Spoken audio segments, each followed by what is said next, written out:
大家好，我是陈明飞啊。这2年主要在外地念书，跟老家家人朋友聊天，主要靠发微信。但我发现微信这个软件其实很容易让我变得敷衍，就是朋友转我视频，我肯定不看，哪怕我本来就在看视频，我只会先等1个小时，然后说哈哈哈哈哈。他说这是我偶像进监狱了，但他发的是语音，我也懒得听。我说笑死。线上有点敷衍，线下也不是很擅长社交。大学有空去讲一讲脱口秀。大一那年省吃俭用攒了1500块钱，瞒着家里去成都打了一场比赛。朋友们，这是场豪赌，因为如果赢了，我就能用奖金买机票回上海。比赛结果怎么说呢？上海30个小时绿皮硬座也能回。我上车的时候其实感觉还好，因为我觉得现代人只要有手机玩，熬30个小时不是问题。上车之后才发现，这辆车有座但没有插座。说实话，我宁愿它只有插座。手机没电之后，我才意识到平时坐高铁还是有点太矫情了。有人外放视频，我就心想这个声音怎么这么大？但那天，我说这个声音我怎么听不清呢？我发现我其实挺喜欢跟人一起看视频的，烂片我也看。我感觉烂片可能就适合在绿皮放，无聊的人看无聊的片儿。上海堡垒只在绿皮，豆瓣至少9.9。绿皮书能拿奥斯卡，就是因为叫绿皮。我觉得人可能就是在这种环境里才容易看东西感到开心，觉得好玩。我现在特别理解录节目为什么要做得紧，还要收手机，以为自己踏上了通往快乐的列车，殊不知这是一班绿皮儿。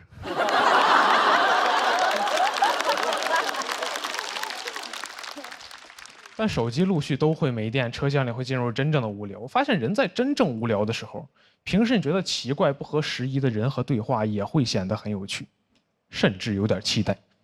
我当时对面也是一个大学生，印象很深刻。跟我说的第一句话是：“你知道吗？可乐喝多了会让人不孕不育。”这要在微信上，我立马拉黑他。但当时在绿皮上，我说：“可乐还有这种功能呢？”闲着闲着，你展开说说。这里的对话就是完全不敷衍，甚至有点冒昧，但没人在乎。周围人的家乡籍贯、情感经历我一清二楚。我甚至知道一个大哥有扁平足。我当时觉得，如果东方快车谋杀案发生在一辆绿皮上，根本成不了悬案。警察上车随便问个人：“你知道谁干的吗？”我知道。他刚才太无聊了，自己告诉我。在这里聊天，只要足够久，你总会说几句平时不好意思说的真心话。我觉得现在很多虚伪的社交场合，如果在这里办会好很多。比如面试，待6个小时，来面试的 HR 都说实话了。对不起，我学历造假。没关系，其实我们周末也上班，依然般配。只要你说真心话，一定有人真心听，也不用担心没有话聊，因为每一个新站总会有一些新人上车。我们会和他一起看电影，直到他的手机没电。然后我就想，怎么再跟他开启一段新的对话，怎么说比较好呢？我说你知道吗？可乐喝多了会让人不孕不育。我发现这句话在车上的意思其实是你好，只要他听完没有骂你，就算通过好友申请了。我越想越觉得这其实是一个非常厉害的一个开场白啊，因为它足够纯粹。你听别的你好，打扰一下，冒昧，你都感觉很得体，但下句他就要有求于你。而你知道吗？可乐喝多了会让人不孕不育，一听就知道，他都没打算见你第2回，纯聊天。就这样一直做到终点。我说要不加个微信吧，也算最了解彼此的人了。到家之后给他发了一个视频，他说哈哈哈哈哈，然后再也没有联系。我有一个也不是很擅长社交的朋友，听了这段经历还挺高兴的。大2那年回老家，他也做了一班绿皮。上车之后就给我发了张照片，说陈明飞你个大傻帽，你看这是什么？我点开一看，我说插座。这种脏东西是怎么出现在绿皮上的？上网查了一下，说2024年开始陆续开始给这种绿皮车加装插座了。我说那以后烂片谁来看？可乐的秘密也要失传了。其实我知道加装插座还是为了提高我们的用户体验，让我们更快乐，但还是有点遗憾，就失去了一个社交的世外桃源。谢谢大家，我是陈明飞啊。Hello， 大家好，我是林简七。我今天聊一聊我毕业之后的事儿。我毕业之后是来到了上海沪漂，当时没有什么钱，很穷。首先是吃饭得解决。我听说过一个说法，就如果说你跟着农民工去吃饭，你就会找到当地最便宜、最实惠的饭馆。我跟回工地了。就没有钱也没有常识，我在工地门口才想明白，你是不是应该饭点再跟呢？很穷啊，很穷。我来上海的第一站就去了财神庙财神庙还收门票。买完门票没钱买香了，只能空手拜。别人在那香火一柱，保佑年入千万，一切顺利，他就走了。我偷他的香。我接好运，哎呦，太好笑了！当时就是想找一份包吃包住的工作，然后就想当保安。真的。我后来是去复旦当的保安。不是，这有什么可哇的呢？不，你们也太学历崇拜了吧？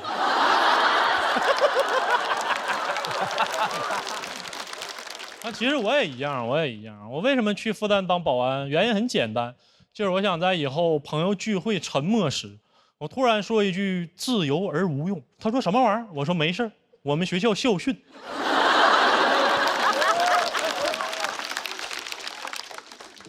其实复旦不是我的第一志愿。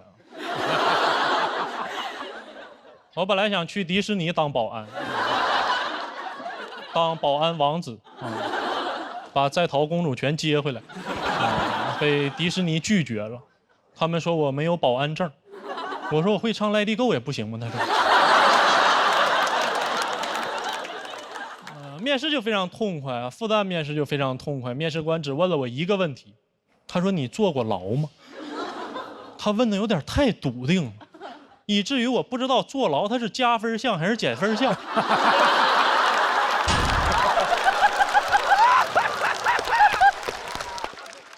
我脑袋也是一抽，我跟他说，我可以学。去复旦校园里准备报到啊，非常开心啊。正美呢，被门口保安拿下了。他说你是干啥的？我说我过来当保安。他说那以后我们就都是同事。我说就非得说是同事吗？就不能说是校友吗？我当上保安，我发现每天早上保安要集合做操啊，队长要教我们指挥停车的几种手势，我当时就发懵，我说这怎么还指挥上交通了呢？这是复旦大学还是交通大学？哎呦！队长说这个是停车这个是左转这个是倒车。教完之后，他开始训话，他说今天我们的任务跟往常一样。校园内他不让停车。我说那刚才教啥呢？你不让停车的手势我见过呀，你就去。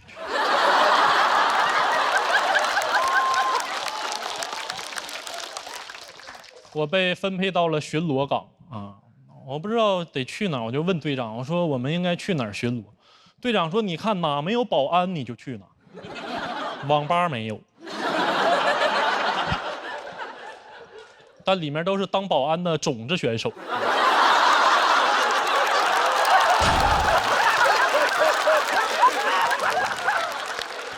其实我们巡逻就是负责复旦学生的安全但是复旦学生非常安全我们唯一能干的事就是把倒了的共享单车摆正。但是复旦学生素质有点太高了，车倒了他们自己会摆。也就是说，我干了一份毫无意义的工作，我每天就在那找活。我就在那找倒了的共享单车，有一天我终于找到一辆，非常激动，我这么一扶倒了一排，我非常开心，因为终于有活干了。但是让我非常羞愧的是，复旦学生开始围过来帮我，我都有点急了。我说这是我的活儿啊，你学去呀、你不学我也不学，那复旦开它干啥呀？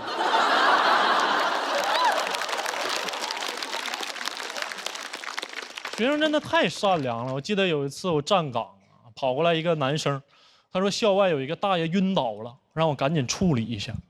啊，我不能让他白信任我，但我也必须得站岗。我就跟他说：“那你当一会儿保安。”我把帽子给他戴上。当他向我回礼的那一瞬间，交接仪式完成了。我赶紧找到大爷一看啊，大爷在那睡觉。我又回学校啊，我离远一看，那个学生站得比我精神多了，他在那查别人校园卡呢。我说干得还挺好，换回来吧。他没让我进。他说我没有校园卡。我说你真是当保安的好苗子啊，有点权利你就知道难为别人。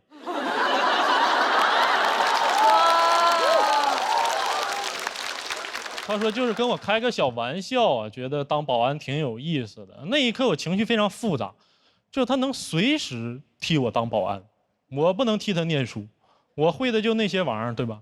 你们想，如果课堂上老师对我提问，他说高分子材料在哪个区域有不可替代性，我说这个区域我不负责，你可以问他。啊，老师说你赶紧回去复习吧，我说去。其实那段时间过得非常的孤独，也没有人可以说话，然后我就写成了日记，我给大家念一下。晚上下班了，保安都去钓鱼了，都在河边站一排，河很安全，鱼很危险。我没地方去，我就去对面写字楼厕所里哭。哭完回来才想起来没上厕所。当时很晚了，我路过河边，只剩一个钓鱼的保安了，我们也不认识。他问我要大鱼不，我说不要了，我自己都没地方待，他就给放了。他说做大鱼真好，自由。哎呀，其实也没啥用。我意识到我们是校友。他说临渊羡鱼，不如退而结网。他说完我就去网吧了。好，讲到这儿了，谢谢大家。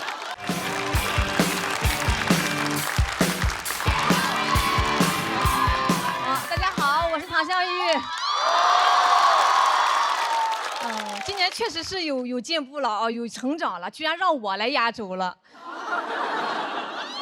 啊，还行。其实我这一季呢，没怎么讲家里的事儿，毕竟家里人也改过自新了，不敢上热搜。我三姨还写了封信拍给我，特别感人，那纸上甚至有斑驳的泪痕，这转变也太大了。我拿到手才发现，哦，那是油，我吃饭的时候写的，啊，谢谢三姨给我加油。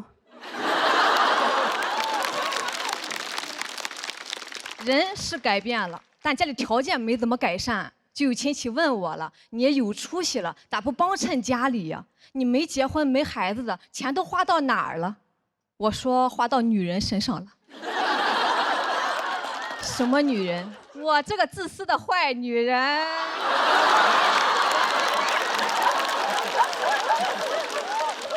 太自私了，去年狠狠奢侈了一把，我开始整租了。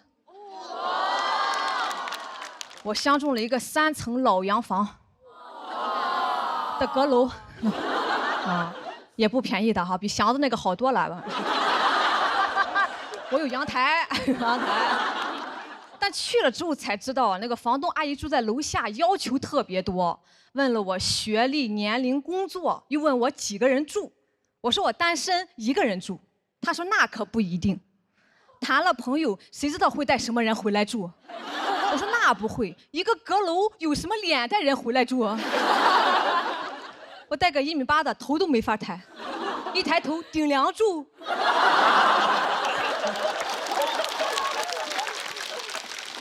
而且他得先让我住，我才能证明我不会带人回来住不然就是一个薛定谔的问题了。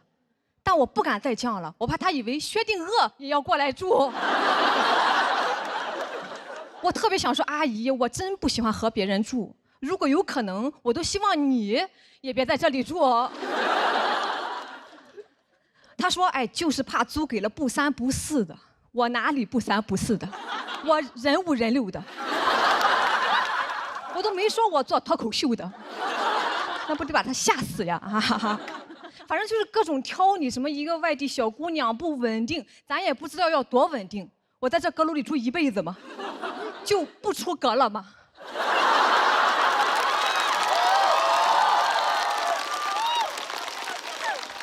还在里边考公务员呀？那以后别人出问题叫塌房，我叫内阁下台。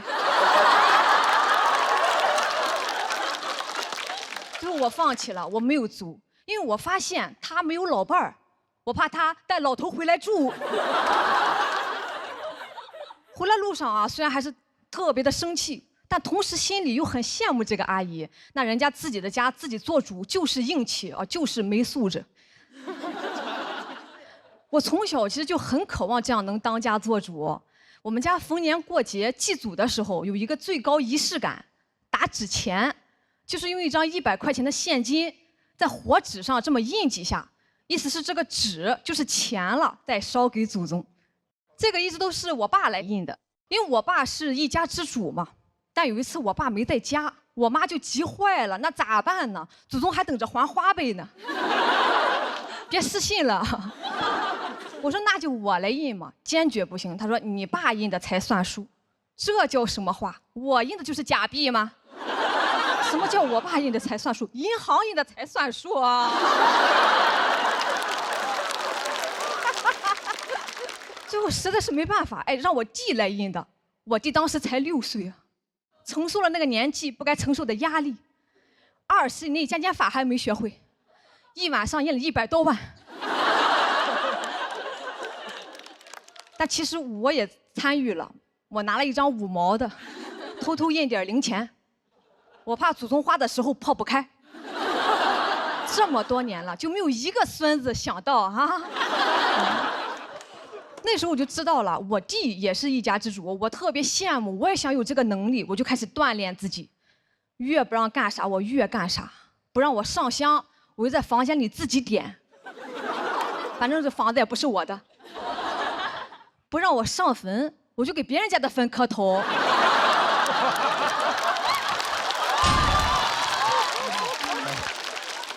也算是磕到了，磕到了。我那会儿一放学就往坟地里跑，靠到老李家的时候还被发现了，哦，被人发现的啊，被人发现的，把李家人气坏了。你自己家没有吗？显得你孝顺呀啊！我就是想知道怎么能当上一家之主，我把户口本都翻出来了，哇，更迷惑了。我堂堂嫡长女，居然在最后一页，我何曾当过倒数第一啊？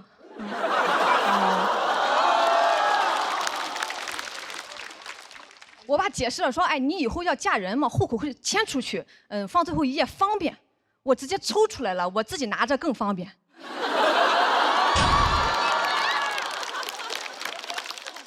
我爸说你要造反呀，听听这个用词，谁还分得清他和皇太极？我说我没有，我只想多儿滚。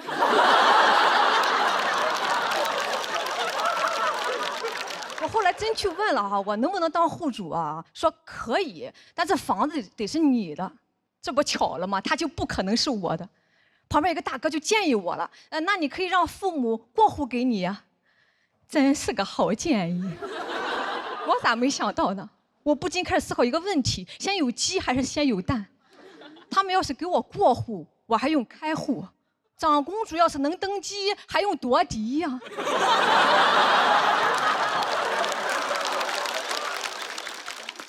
不夺了，我自己买了。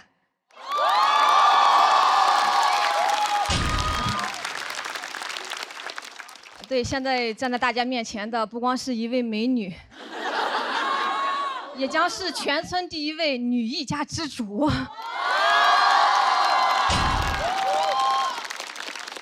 简称大女主。虽然没有买在大城市啊，但还是很高兴的。我当天就去做了一本家谱，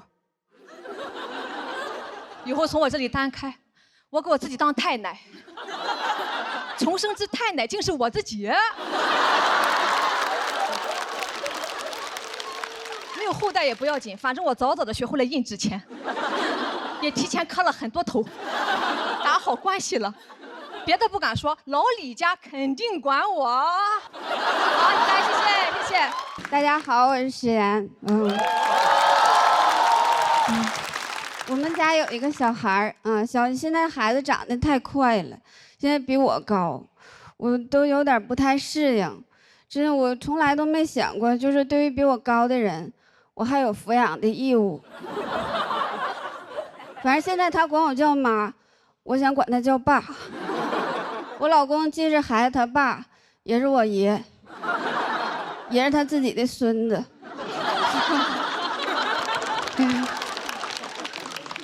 我爸快到青春期了。如果你们家里头没有那种青春期的小孩，其实如果你上网的话，感受是一样的，就都是那种文化程度不高，然后自我意识很强，脾气也不太好。前几天我接孩子放学的时候，就听见2个小孩说，他说今天学的《三国演义》，写的什么玩意儿，想给罗贯中祖坟刨了。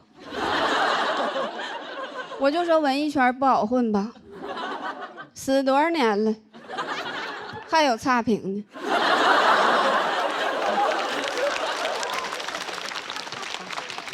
他朋友就说，他说啊，那不是文艺作品吗？他说那不行啊，他把曹操写成卑鄙小人了，我觉得他伤害了我，因为我就姓曹。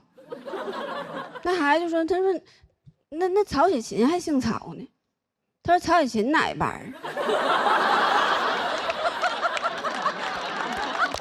曹雪芹啥哪一班？曹雪芹讲脱口秀的。我青春期的时候没想过刨人祖坟。我是属于那种胡思乱想、智性恋。我那时候成绩不太好，然后但是我生物学的还行，我就天天担心，就是担心将来自己的孩子笨。那个时候就有了那种很严重的生育焦虑。反正我不知道我的孩子是从什么时候开始在天上选妈妈的。我上初中就开始给他选爸爸了。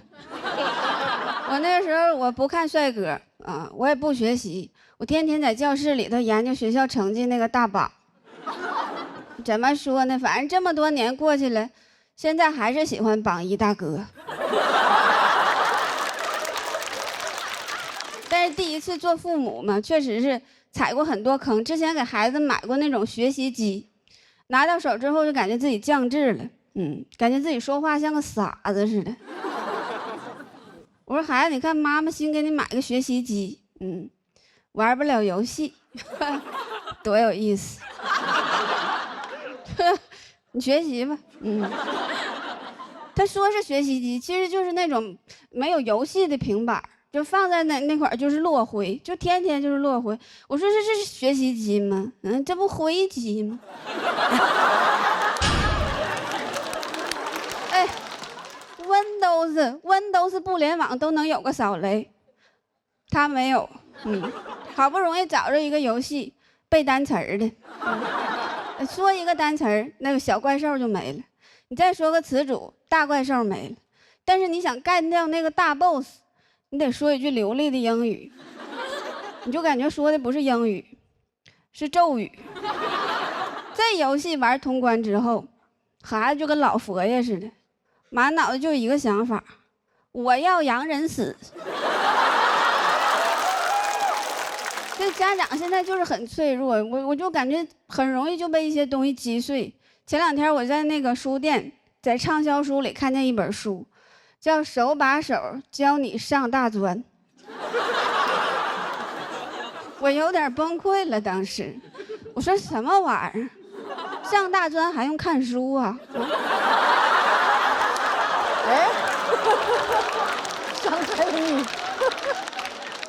上大专有没有可能他就不爱看书？我说这个世界好像变了，就跟我那个时候不一样。我上学的时候看的啥呀？我上学的时候看的可是哈佛女孩刘亦婷啊。后来我上的大专吗？现在当家长了，直接给你摆一本上大专，让你认清现实。真的，我就问他们店员，我说，你说现在看点啥课外书还能上哈佛呢？他说，要不你看点课内的呢？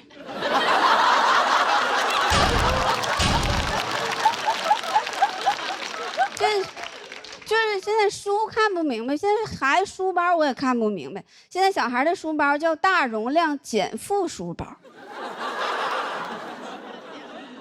你就感觉这个书包厂家的老板，他小学就辍学了，因为他但凡念到初中，他马上就能学着物理了。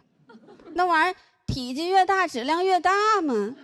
你体积要变大，质量变小了，那确实是减负了。物理书没带。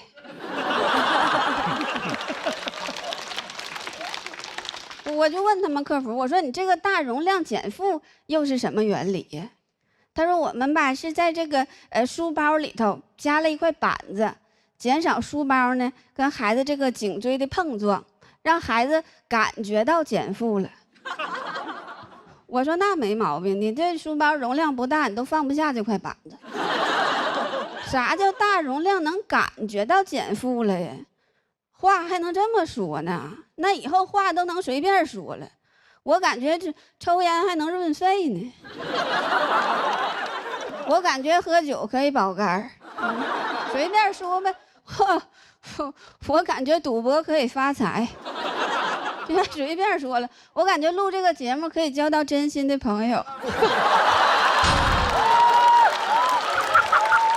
随便说，感觉他们请的这些嘉宾、明星、各位导师，他们都是真的懂喜剧。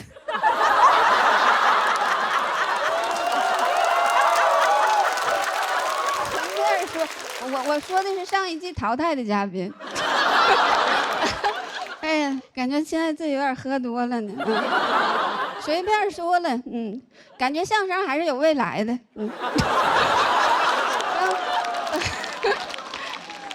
话都随便说了，现在就感觉家长这些话都随便说。前两天我闺蜜就跟我说，她说：“哎，你说等咱孩子高考那天，咱们是不是就可以穿旗袍了？”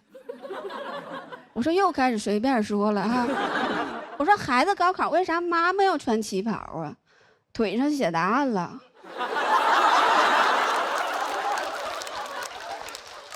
这个又是什么原理呢？怎么孩子打野辅助在这换上皮肤了？他说那个旗袍嘛，旗袍旗开得胜啊，寓意好。我说那是，我说那爸爸光膀子寓意也好啊，寓意每个孩子都能有一个光明的未来。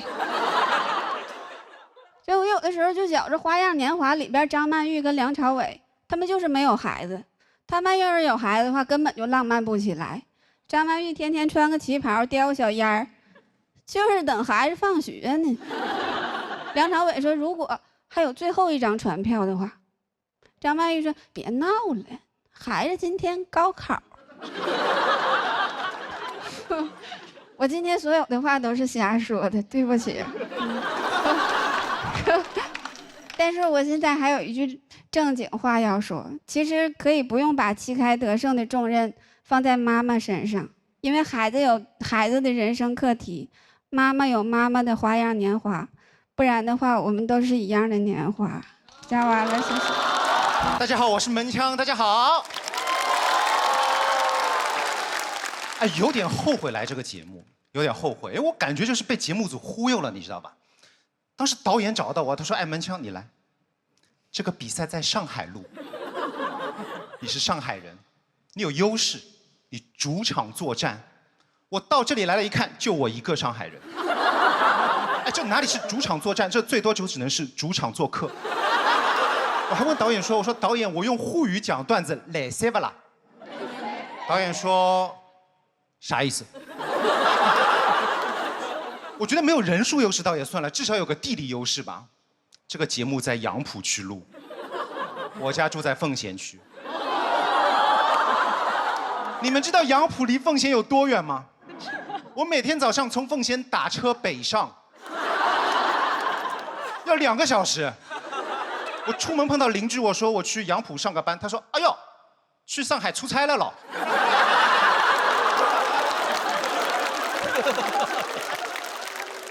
而且我特别害怕节目这种陌生环境，因为我很怕不能融入，你知道吧？我很怕不合群，很担心被排挤。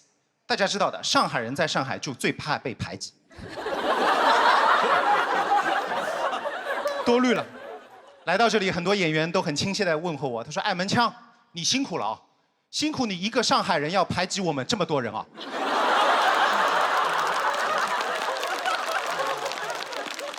我就非常要小心翼翼地去融入五湖四海。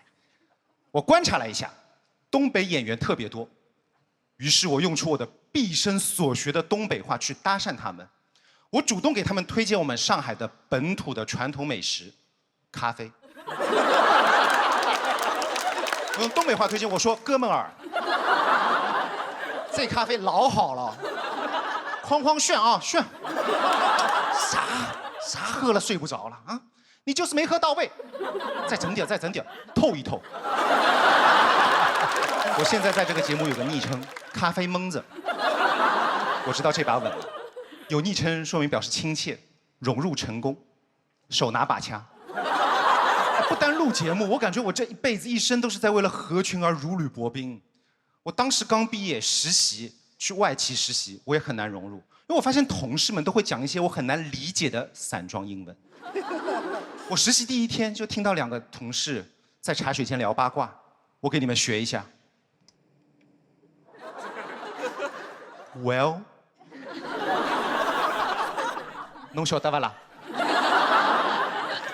？Jonathan， 当爸爸喽，儿子昨天出生了，儿子3100G。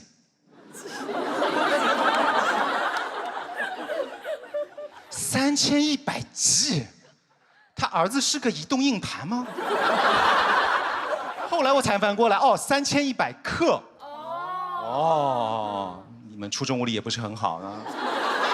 这外企真的太帅了，一定要说3100G，我不能说6斤2两吗？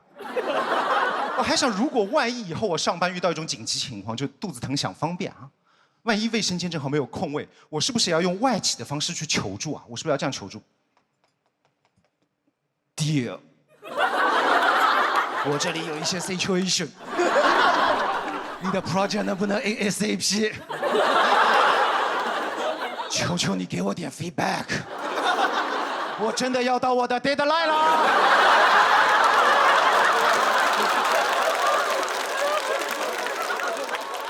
平时上班和同事话也说不到一块儿，饭也吃不到一块儿，得被迫合群。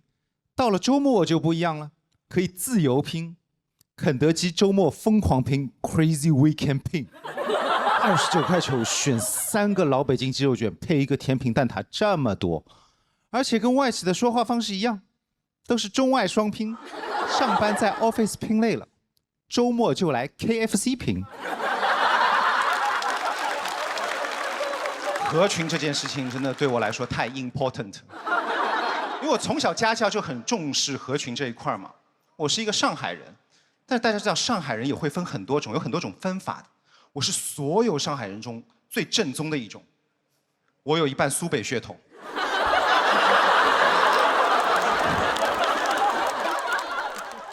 这个主要是继承自我的嗲嗲，因为很多上海市民往上倒3代都不是本地的，都是从外地迁移过来的嘛。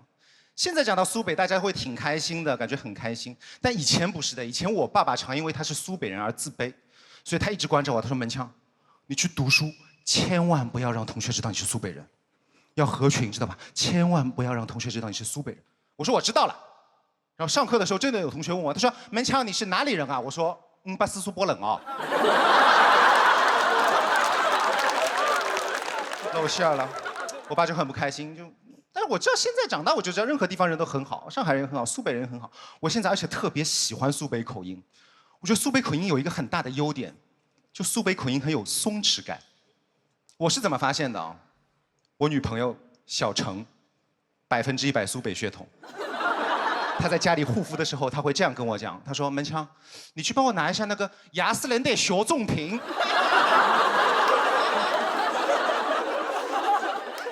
雅诗兰黛，哎，雅诗兰黛听起来不贵了，朋友们，20块钱一瓶。过一会儿他可以刷短视频，现在很多短视频都炫富的，他刷，他说：“哎呦，什么时候我也能住进汤臣一品啊？”到汤臣一品我还听得懂哦，毕竟我50%苏北血统。出门时候他跟我讲那个我实在听不懂，他说：“门枪，你去帮我拿一下那个可可。”我说：“什么可可？是口罩吗？还是奶茶吗？”他说：“不是的，是那个香水 Chanel 可可 No.5。”当他如此气定神闲地说出以上这些话，老实讲，我被迷住了，我也被治愈了，你知道吧？他那种完全不在乎、完全做自己的那种态度，怪 so amazing。就我发现，原来小心翼翼的合群，就不如开心的自己做自己嘛。用自己的声音讲自己最想讲的，我也觉得这是这个话筒的意义，这个麦克风的意义。所以就爱咋咋地，祝大家的段子都嘎嘣脆。祝大家所有的人的表演都令人五迷三道，贼咔咔炸场。我今天舞台的时间也到 deadline 了，谢谢大家收听。大家好，我是杨丽。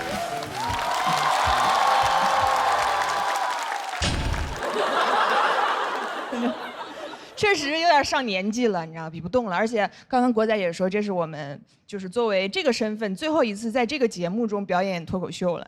但也是我本人最后一次参加脱口秀比赛类的综艺了。不用啊，你知道，你仔细想，其实没有排掉几个节目，因为我接下来要去全力准备我的个人专场的巡演了。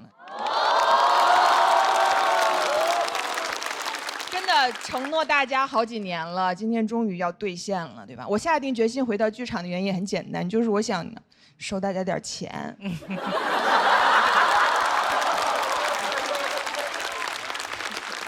这是不太好听，但是实话啊。因为最后一次演了，我其实也想跟大家说一些真心话，就是自从我入这一行以来，最常听到的评价就是敢说。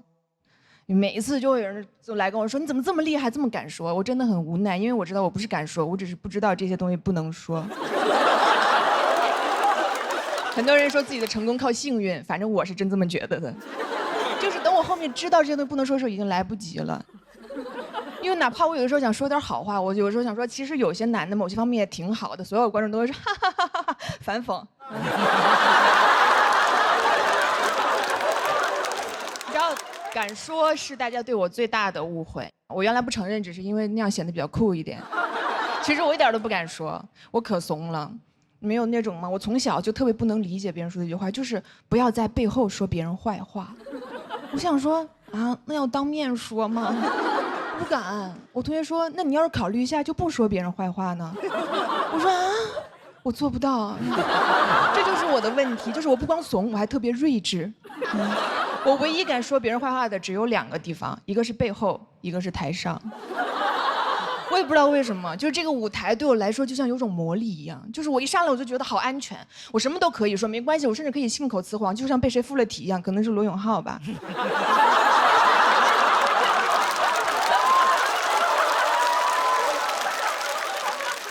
是我一站在这儿，我脑子里仿佛就有一个声音在说：“杨丽，没事儿，你谁都可以骂，谁也不能拿你怎么样。怎么这个段子好像会提到前公司的一些恩怨。”我可以讲吗？你可以讲，因为你是罗永浩啊。你不光现在可以讲，你10多年以后还可以讲。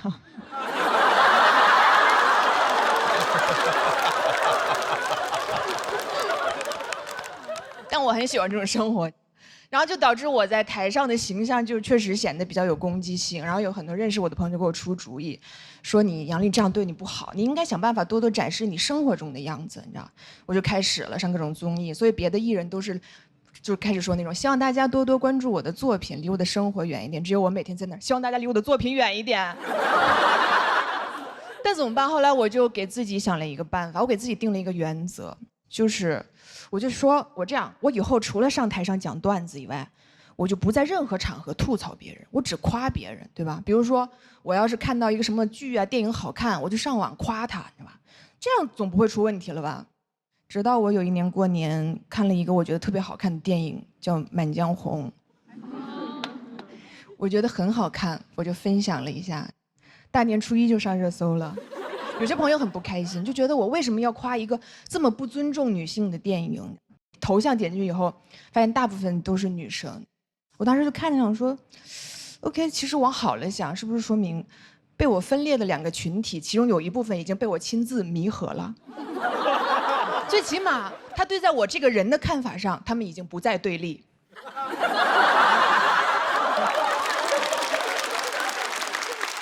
你们也知道害怕是不是？你知道这是我第1次就是被女生骂，所以我就看得很仔细。我不得不说，用词确实比之前的一些群体要文明许多。真的，兄弟们，真的，这个我得批评你们一下了。其实不用脏话也是可以骂人的，你知道吗？就是他们只是表达了一下自己的失望，就说杨笠你太让我失望了。那这个电影前面有几个笑话那么不尊重女性，你为什么要夸这个电影？你是杨笠呀，难道你听不出来吗？我说，我肯定听不出来呀，因为我是杨笠呀。我要是会觉得一个笑话能侮辱到人的话，那我这几年在台上是干啥呢？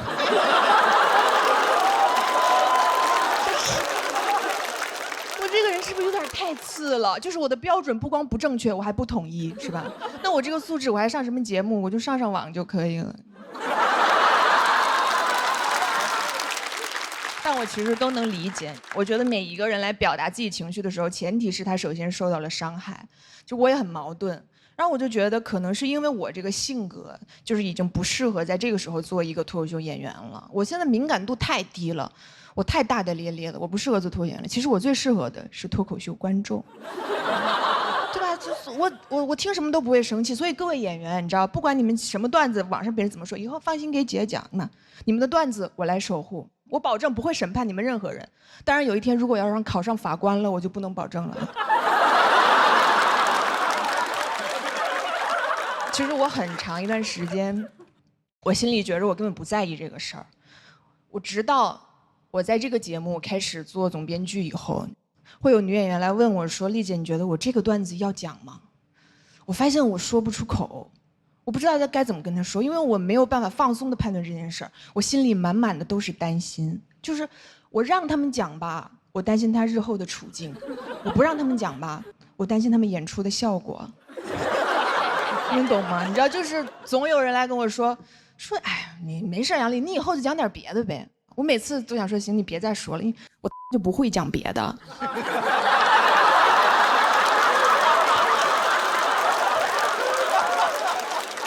让每一个人的创作都是由于他的生活经验构成的。当你要回避你的生活经验的时候，你是没有办法创作的。我能擅长一条赛道，我已经很优秀了。难道我非得要完美，我才能站在这儿吗？反正我以后也不来了。我就替我后面有可能会跟我面临同样的处境的朋友们说一句，跟大家说一句，就是我们以后就讲这个了。如果你真的觉得冒犯的话，你就去干点别的呗。谢谢大家，我是杨笠。好爽嘞！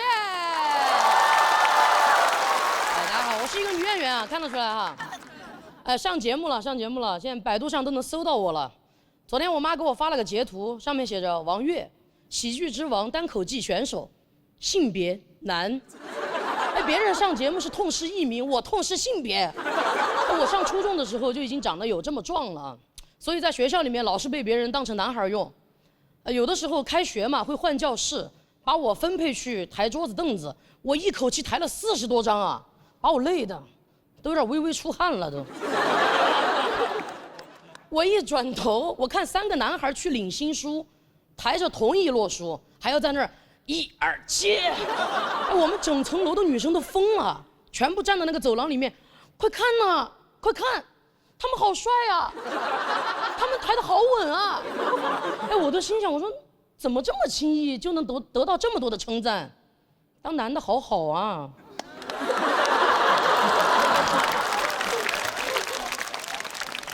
别人讲这个可能有点阴阳怪气了，但我是真羡慕啊。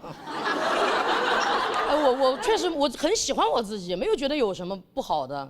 但是我发现很多的人真的很爱研究我，就大家老是在网上讨论什么男性凝视、女性凝视，我觉得我是被男女老少凝视。就每次跟我说话的时候，对面的人就会不自觉的从我的头发看到我的喉结，再看到我的胸膛，就不管我在讲什么，对面的人永远都是短头发，没脖子，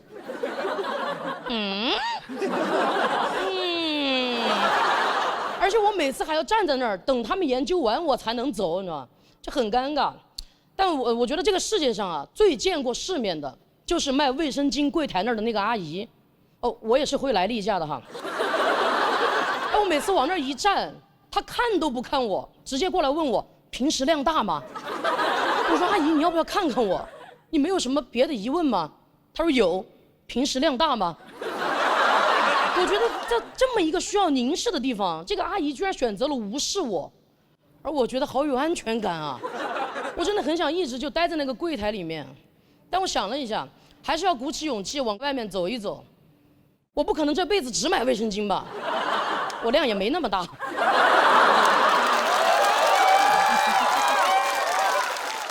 超市那么大，我想去看看。而且很多人都说小朋友3岁看到老，我3岁你们能看到吗？我妈都看不到。我妈在我3、4岁的时候给我订了一门娃娃亲，就是我们隔壁家的男孩啊，20多年了，我们2家人就各自搬迁，再也没有见过面。前段时间他们一家人突然就去成都旅游了，突然就去我们家拜访了，这个事情对我们双方来说都挺突然的。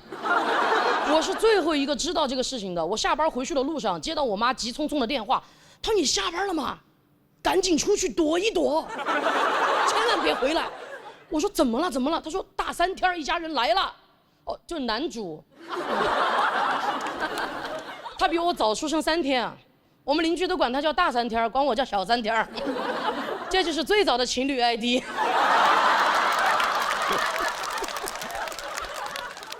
大3天，多么远古的一个称呼啊！我甚至已经想不起来这个人长什么样子了，但我脑子里面蹦出来一句话：逃跑吧，新娘！我就真的躲了。但我越躲越生气，我觉得当时订这个娃娃亲，明明是2家人一起订的，为什么现在让我一个人来面对这份无法面对？我要让他也无地自容，我就回去了。当我站在我们家门口的时候，其实我心里很紧张，我就一直在问自己怎么办怎么办。但我很清楚的知道，只要我推开这扇门，问这个问题的就是他们一家人了。但我推开门的一瞬间，我才发现，原来尴尬使人忙碌。我妈噌的就从沙发上弹起来了，开始在家里面扫地。我其实一眼就在人群里面看到大3天了，已经没有我印象里的模样了。干净的寸头，宽厚的肩膀，跟老子长得一模一样。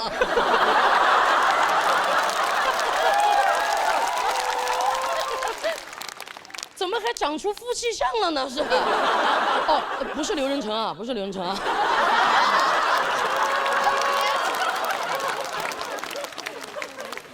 我们俩四目相对，他也很尴尬。他说：“呵呵。”我说：“哈哈哈哈哈。”我一转头，我妈扫到厨房里去了。大3天的爸爸也很尴尬，还是我先开口打的招呼。我说：“叔叔阿姨好。”他爸爸在那儿听这个，好。我们这次来呀，主要是来旅游的。他们那天来的时候提了水果，提了牛奶。就是没有提这门娃娃亲啊，就我能感觉到他们一家人其实挺传统的，但我那天凭一己之力，我就让他们一家人都意识到，有些传统就是糟粕。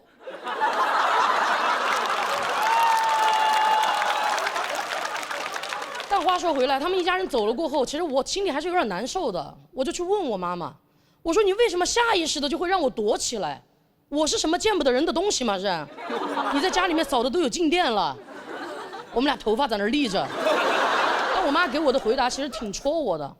她说我虽然不想你伤害到别人，但是我更不想别人伤害到你。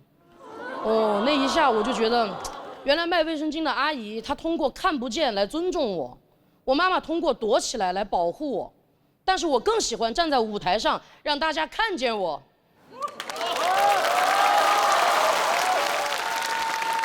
什么男女老少您无所谓，我就站在这儿，大家可以尽情的凝视我。谢谢大家，我是王悦。哎，大家好，我是刘仁成。咱们节目终于播出了，我也可以享受这种掌声了。说实话，现在整个人的状态呢就是有点膨胀。我现在是回去看门窗啊，我只能打膨胀螺丝了。就连我们总导演都过来敲打我说：“刘仁成，咱们节目拍的是从小人物到喜剧之王，不是从小人到喜剧之王。”你说了一点，我说好的，小人知道了。人嘛，难免会虚荣。前两天参加一个饭局，有个人说特别喜欢我们节目，我说那你可以开始夸我了。不好意思，我有点脸盲，我对不上号。我说没事儿，给你2个提示：门窗、江西，想起来没？啊，好像有点印象了。不过门窗不是上海人吗？我说那是门腔。我怎么记得？胖子门腔，不像话吗？如果大家实在跟他一样分不清楚我跟门腔，也太难分不清楚了吧？给大家一个口诀，用来认我们节目的人：胖子门窗，瘦子门腔，猴子富航，疯子刘洋。我不富航，你是疯子，我不服。真的没人在乎我的名字，我去网上搜 report， 大家都说胖子门窗讲得不错，我感觉我还挺有带货的天赋的。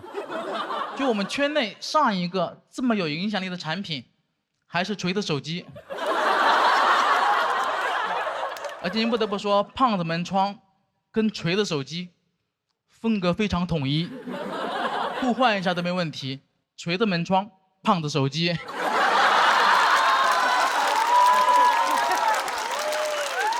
但大家还是记一下我的名字吧，我挺喜欢我的名字的，刘仁成，我非常喜欢这个名字，因为按照我爷爷本来的想法，我应该叫刘仁彤，我也不用说是哪个彤，我哥叫刘仁刚，我堂哥叫刘仁铁，大家能发现起名规律了，非常传统的家庭，家谱是元素周期表，万磁王来了直接灭门。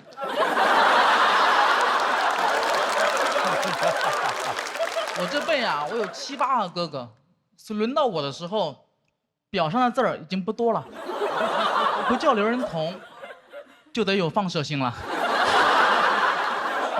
那我也是早出生100年，我妈刘夫人可能比居里夫人更早发现镭元素。我上轮节目表现非常好啊，同场演员给了我高度评价，说看我演出有种看国外顶级单口演员的感觉了，没有字幕根本听不懂，长得不是很好，一直在吃字吃螺丝什么的，说实话整个人很沮丧。我觉得我说话不清楚可能跟方言有关，我们江西话真的很难听懂，比如我现在说一句大家可以听一下，尝试理解一下。要是两不等个叫我瓜懂。好，没有人理解。翻译一下，这句话的意思是：你们要是听不懂，可以给我鼓下掌。这就是上海，讲苏北话你们哄堂大笑，讲英语你们疯狂鼓掌，我讲我的安义县方言你们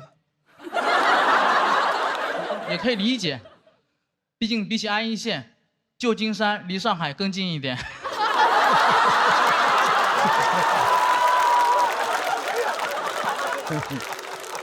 而且你们听我们这个方言的特点，这个语流，这种感觉。小时候每次跟小朋友角色扮演亮剑的时候，我不是姓山本，就是姓龟田。我就很羡慕你们口音很有特点的人，什么北京人啊、东北人，你们在外面很容易听出来谁是老乡，我就不行，我也听不懂。我们的方言县跟县之间就无法沟通了。我想确认别人是我老乡，我得听很久。有一次吃饭，我认真听了2个小时，才勉强确认是一桌日本人。我现在压力真的很大，因为节目组上轮结束之后，命令我找一个普通话老师，一共就20多天，一边写稿，一边还要练习普通话，整个人有点崩溃了。经常写着写着自言自语，刘仁成，你是不是江郎才尽了？不可能，我不是江郎，我是刘郎。刘郎年年恋刘娘，还买了66栋楼，买了66篓油，最后找牛奶奶买了榴莲牛奶。刘郎没有才尽，刘郎在练绕口令。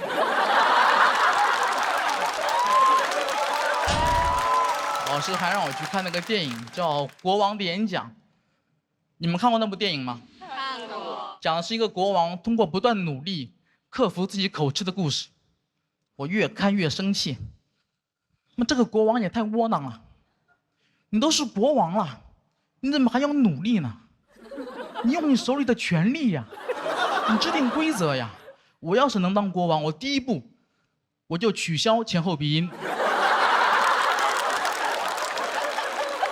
我根本分不清，以后这个国家就不允许说话太清楚了。对国王没有 respect。德云社老师，对不起了，你们说话太清楚了。以后再发现你们被灌口，就得惩罚你们了。也不摘字了，把你们后鼻音都给摘了。岳云鹏、阎鹤贤、郭德纲。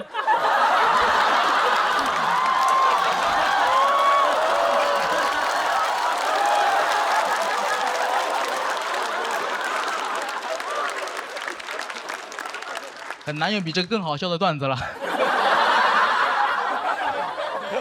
郭老师听了千万不要生气啊！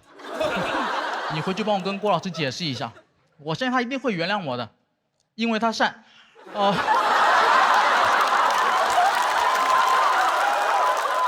善解人意。这个段子杨丽跟我说能讲。这还可以惩罚。能讲。我最后再说一句啊，下轮再拜。很奇怪是吧？因为这句话就我上一轮真实的表现。我上一轮演出太糟糕了，最后一句话就这么说的，所以我等了24天，就是想等一个机会，我争一口气。我不是想证明我了不起，而是要证明我失去的东西，我一定要夺回来。我吃掉的字儿，我要一个一个吐出来。谢谢大家，拜拜。谢谢大家，我是刘成，再见，拜拜。Hello， 大家好，我是小北。耶，开心，朋友们，开心，录节目有工作了，朋友们。去年很长时间我都是在家待业的状态，然后有一阵儿带不动的时候，想搞副业，想这个直播带货挺赚钱的，是不是可以改变一下命运什么的？狠狠搞了3个月，想着狠狠赚一把，朋友们，3个月挣了2000多块钱。我发现啊，这个脱口秀观众啊，很难在脱口秀演员这儿消费，他们唯一想消费的就是我。经常在我这儿出梗，你知道吧？经常问他说：“小北，那个，请问你这个链接里面的漱口水可以做可乐鸡翅吗？”我说：“这个可乐鸡翅可能有点费劲，要不要你尝试一下做一下漱口水鸡？”这。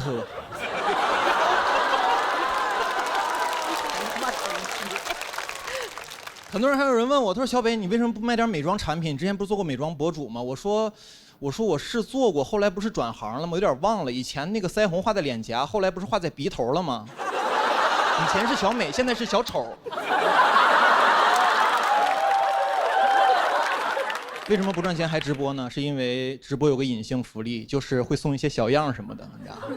那些东西用着用着呢，就有点恐怖了，一下子把我的生活品质拉上来了。很多东西我都不用啊，比如说漱口水，我平常都用自来水漱口。后来用着用着，我发现离不开这些东西了，你知道？我最开始直播的初衷是什么呢？就是给观众们挖一个消费陷阱，后来自己跳进去了。因为我知道一个道理，就是由奢入俭难，朋友们，很多事情你体验之后呢，就很容易习惯。尤其是这2年啊，上了节目之后呢，偶尔会做一下那种头等舱什么的，基本都是客户订的。第一次做的时候就客户订了，但我不知道他给我订的头等舱，我背个小书包就去安检去了，走的是那个经济舱那个队，你知道吧？然后当时还特别怕飞机餐难吃，特意吃了碗和府捞面。我说我已经是个小男子汉了，一定要照顾好自己，吃得饱饱的上飞机。然后登机的时候排的也是那种经济舱队，然后当时工作人员给我看，他说：“先生，看一下那个登机的码。”我给他看了一眼，他看完之后，然后一抬头看着我，两眼放光，感觉眼神里面就4个字：与民同乐。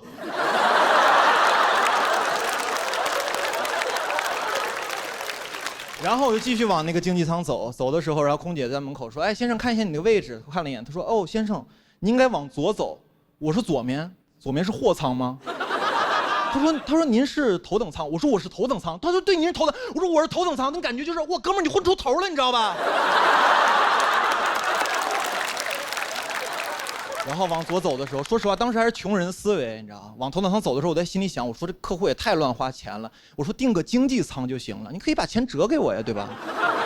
但是当时还是想体验一下，到了头等舱之后非常新鲜，然后当时坐在那儿，这个很多东西都不一样，空姐也不太一样，你知道吗？当时我刚坐那儿，空姐啪一下就跑过来，然后过我旁边了，当时我都懵了，我说你要跟我求婚吗？然后他非常熟练地说我的信息，他说：“你好，请问是林先生吗？”我对。他说：“这个飞机是从上海飞往北京的。”我说：“对。”他说：“您是第2次乘坐我们航空公司？”我说：“对。”我说：“你怎么问我这么多问题啊？那个我还是河北秦皇岛人。我是13年读的大学，17年毕业，后来找不到工作讲脱口秀。对。我说这个东西也不是我定的，我是客户给我定的。我要是不行坐后面也行。那个我说你蹲着累不累？要不你坐会儿，我蹲会儿。”然后呢，其实也没有问这么多啊，就是很关心我。然后他问我，他说：“先生，我们一会儿有这个头等舱特殊的餐食，你要吃吗？”然后看了一下，很丰盛。但我说我刚才吃了和府捞面了。他说：“哦，您的意思是不使用餐食了是吗？”我说：“我可没这么说哈。”别吃。然后呢，他又走了，我就开始参观那个头等舱。头等舱确实很贴心，准备了很多东西，小毛毯、小枕头，还有小拖鞋，我都用了用。拖鞋我也换上了。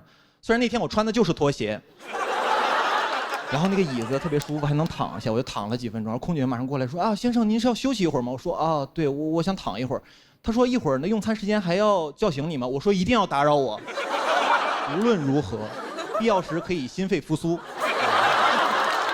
说实话，我还是不太放心他，因为毕竟是第1次见，我特意定了个闹钟。但话说回来，朋友们，人心里装事儿，确实睡不着觉。然后当时就特别无聊嘛，我就特别好奇，这个头等舱的旅客一般坐飞机的时候干嘛呀？我就看了一下，那很多商务人士穿着西装革履，打开笔记本啊，开始写，就是办公什么的。当时我看的时候，我说我也办会儿工啊，我把我那小平板打开了，你知道，我说我准备写会儿段子。朋友们根本写不出来，一点负面情绪都没有。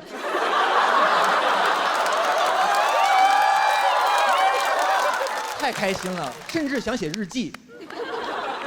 今天我终于明白了一个道理，为什么有些脱口秀演员挣钱之后就变得不好笑了。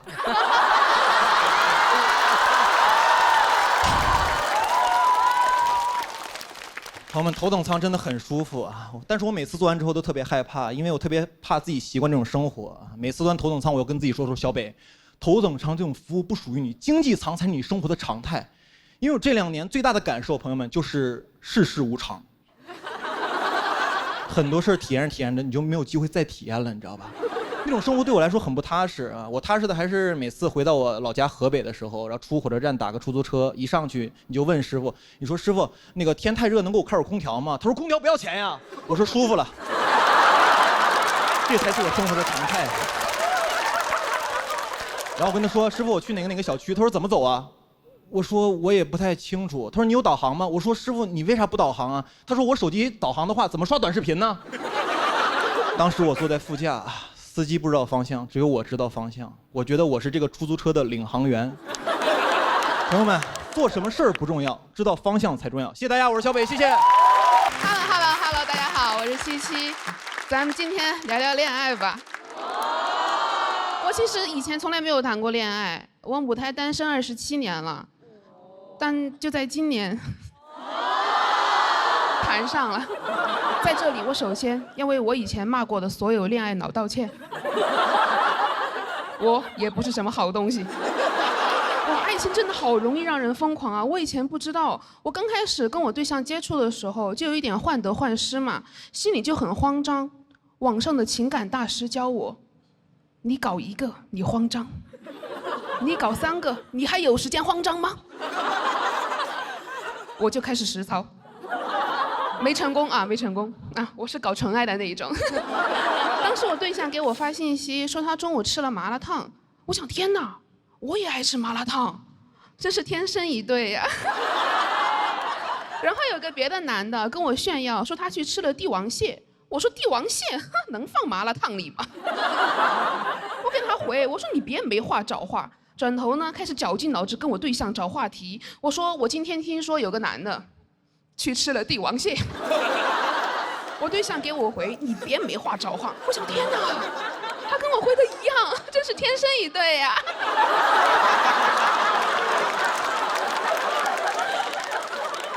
我确认关系之后，整个人变得更颠了。就是我以前闺蜜谈恋爱的时候，她会把她的手机壁纸换成她对象的照片嘛。我当时完全不懂，我说你就没有自己的照片吗？直到前2天，我闺蜜看见我输手机密码的时候，她说哟，你就没有自己的生日吗？当然了，我也没有自己的照片，不知道怎么回事，天天都想看到她。我还把她设置成了聊天背景、电脑桌面。甚至想在地铁站给他包一块大屏，上面就放他的照片，旁边5个字：77的真爱。有人路过都要好奇吗？77是哪个品牌呀？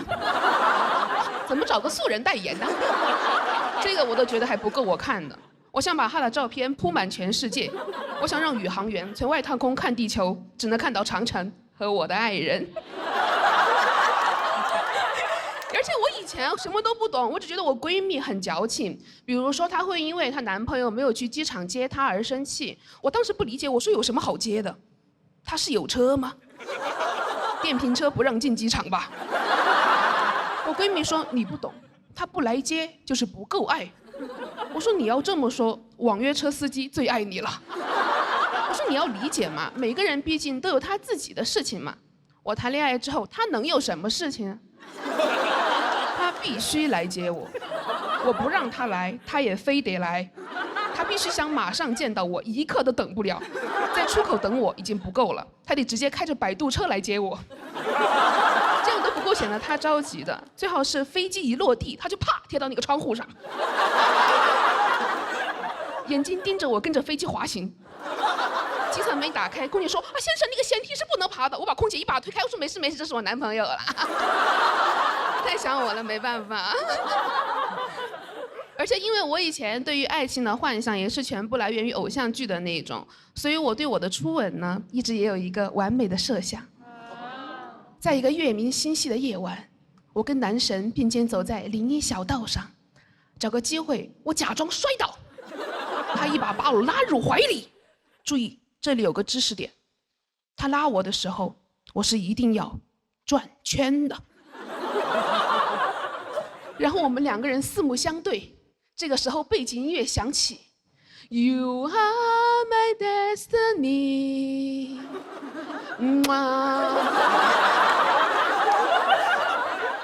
然后这个时候天空中开始砰砰砰绽放起烟花，烟花在天空中一会儿排成一个一字，一会儿排成一个人字，最后排成了我的名字。这个时候男神呼唤我宝贝儿，我说嘘，别说话，吻我。哎，我把这个给我对象讲了，我说怎么样，浪漫吗？他说你可闭嘴吧。我说啊，闭嘴，是要吻我了吗？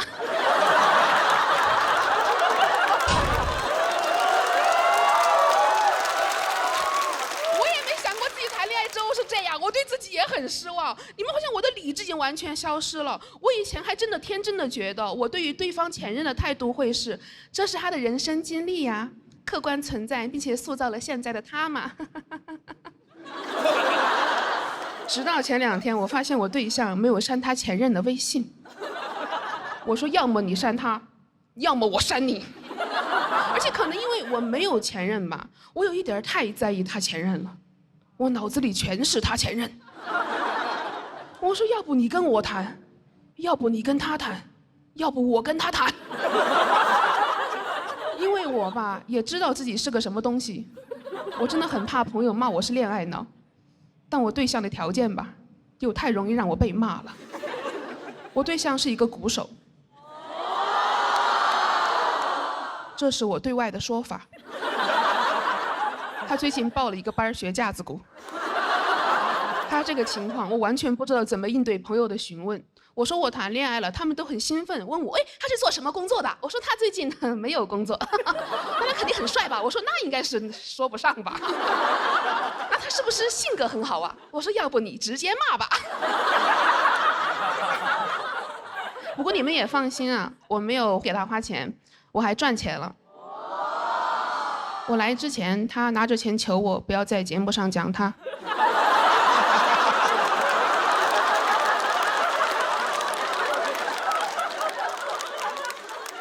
钱我收了，但我不光这次要讲，我下次也要讲，我写到专场里讲，我全国巡演讲，谢谢你们。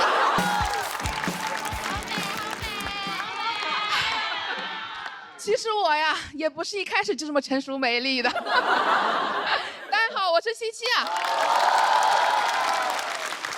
今天我来主要是想跟大家坦白一个事情，就是我曾经呢是一名文艺青年。我当得太早了，我高中就喜欢大斌老师了。真的，那会儿高考动员会，老师问我们，你们以后都想去哪里呀？同学说清华、北大，我说大理、拉萨。老师很生气，说那你以后能做什么工作呀？我说我能当作家、主持人、民谣歌手、酒吧掌柜、黄金左脸。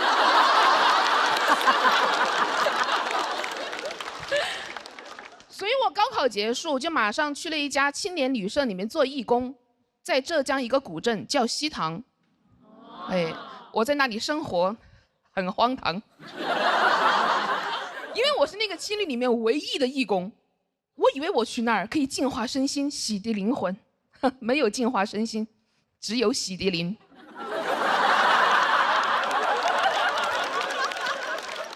我每天除了打扫房间，最重要的工作就是跟客人玩狼人杀。同学打电话问我西塘人多吗？我说狼人挺多的。然后那会儿大斌在西塘开了一家自己的酒吧，叫大斌的小屋。嘿嘿，真有同道中人啊！我特地就去那里朝圣了。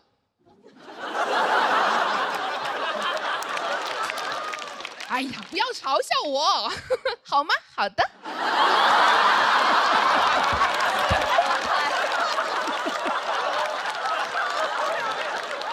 去过的人都知道啊，就那个酒吧，它有一个环节，就是让每一个观众轮流讲出他自己的故事。一个大哥站了起来，我之前一个人误入了无人区，走了1天1夜。以为自己要死了，这时候，一头牦牛走了过来，亲了亲我的额头。我知道，我要见到神明了。啊！这有张飞是从哪来的？张飞，这也太装了吧！但我当时管不了那么多，因为下一个就是我。我能讲什么？我才高中毕业。我说我之前一个人误入了尖子班。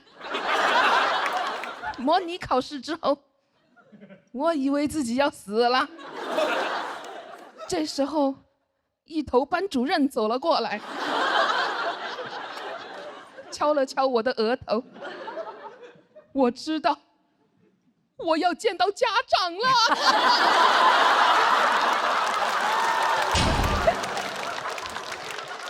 我当时在那个青旅里面待了1个月左右，认识了很多来自全国各地的客人，基本上都是背包客、骑行的和大学生，搞得我当时一度以为是我们青旅有规定，不能接待有钱人。我在那认识了很多人，没有一个正常人。他们都在朋友圈里卖佛珠，最近开始卖盲盒，买了一个，打开是佛珠。当时有一个光头哥啊，在我们青年旅社里面常住，他头上没毛，但他脸上全是毛，他留络腮胡，我当时乍一看，以为他头长反了。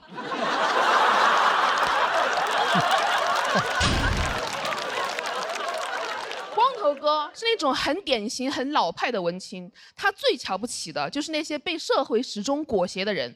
他那会儿经常攻击我，他说：“像你这种只会死读书的人。”我说：“哥，我只考了一个2本。”他说：“你以后只会过那种最无聊的生活，你只会找工作、等升职、坐公务舱、住希尔顿。”我应当珍惜这份祝福。光头哥又说：“他说你要记住，你是为自己而活的，人生没有什么目的地是一定要抵达的。”我说：“我还没去过拉萨。”他说：“那你是白活了。”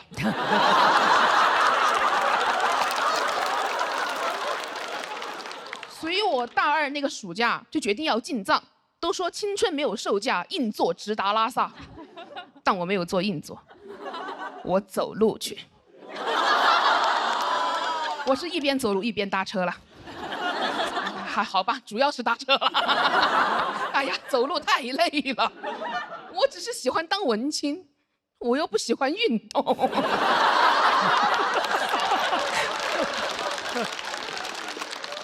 我当时年纪小啊，特别期待在路上碰到的人都是大兵书里面那种人，所以我一上车迫不及待问司机，我说：“你为什么想去西藏？你是流浪歌手，还是地下诗人？”司机说：“我放年假。”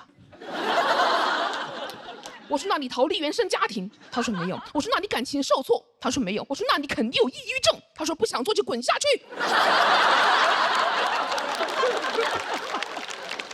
我的小嘴巴就闭了起来。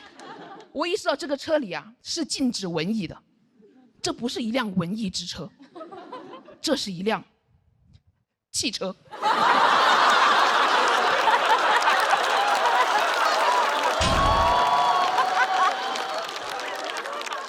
后来我们2个人啊，在那个国道上走了2个小时左右，又搭上来一个男孩。那个男孩上车就问我，他说：“你为什么想去西藏？”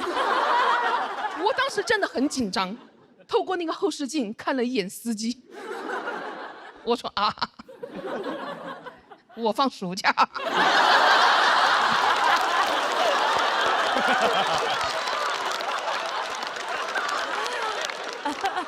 那个男孩说：“我之所以想去西藏，他离滚下去不远了。我之所以想去西藏，是因为我之前一个人误入了无人区，走了1天1夜。”我说：“哎，好耳熟啊！”我还没说话，司机也坐不住了。司机说：“这个开头听了7、8遍，这无人区怎么人山人海的呀？”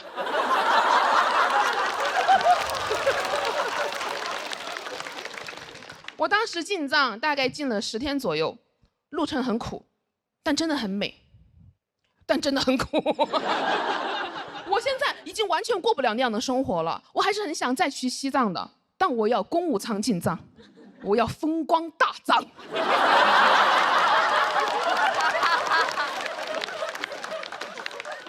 你们也能听出来，以前的我呢是没苦硬吃，现在的我没钱硬花。但很多改变呢，就是在不知不觉之间就发生了。前2年我跟光头哥又见了1次面，在西塘的那个青年旅社里面，距离我跟他第1次见面已经过去10年了，一切都变了。他结婚了，有了小孩，还有了一份稳定的工作。但我能看出来有些东西没有变，他还是没有长出头发来。我当时特别想跟他说：“乖，摸摸头。”那天晚上我跟他在青旅里面聊天，聊得很晚。光头哥说要走，我说：“你要去哪里啊？”他说：“哦，单位给我在附近订了希尔顿。”我当时看着他离开的背影，没有忍住开口问他：“你不是说人生没有目的地一定要抵达吗？”他没说话，但他的手机发出声音：“您的专车已经抵达上车点。”谢谢您。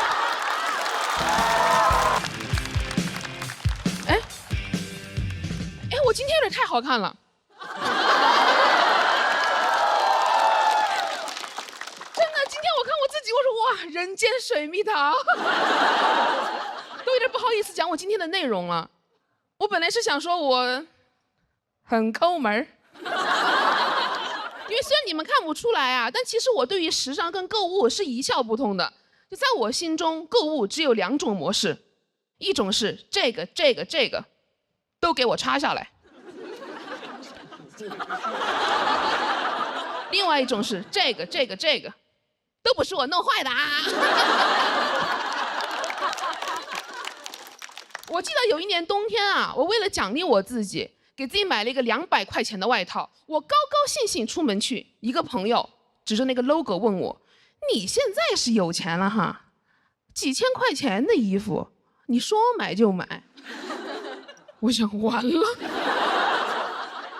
搞到假的了。但我是个很诚实的人，还是跟他实话实说。我说啊，我也不懂这些，喜欢就买了。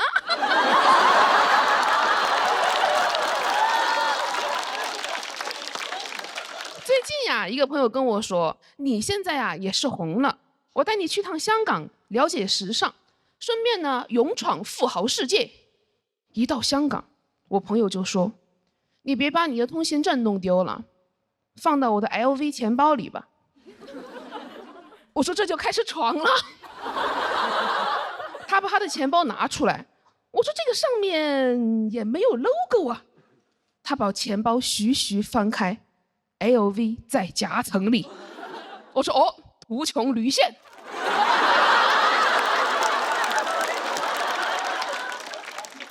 我们俩在逛街的时候，他指着前面一个女生说：“他说你看。”那个人穿的是假裤子。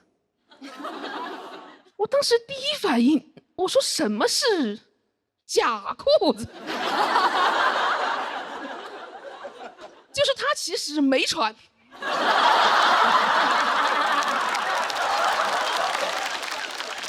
那个是人体彩绘。后来我朋友带我去看香水，他说他喜欢祖马龙，因为很低调。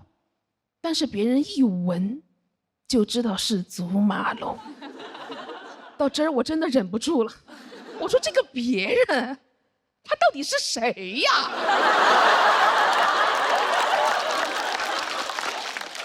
他为什么一直对你望闻问切的？而且真的有人那么懂品牌吗？因为如果是我闻到别人的香水，我只会说嘿嘿，你好香啊。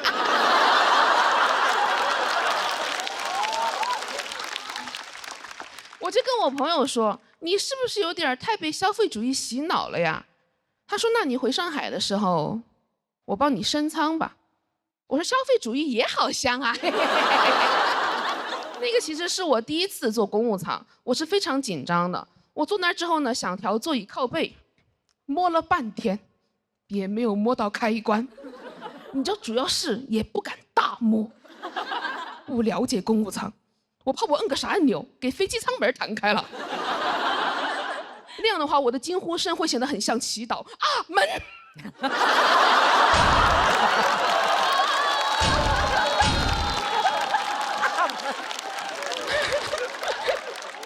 我当时特别想让空姐觉得我这个人体贴又有礼貌。当时空姐跪下跟我说话，我马上去了。我说姐姐，这又是何苦呢？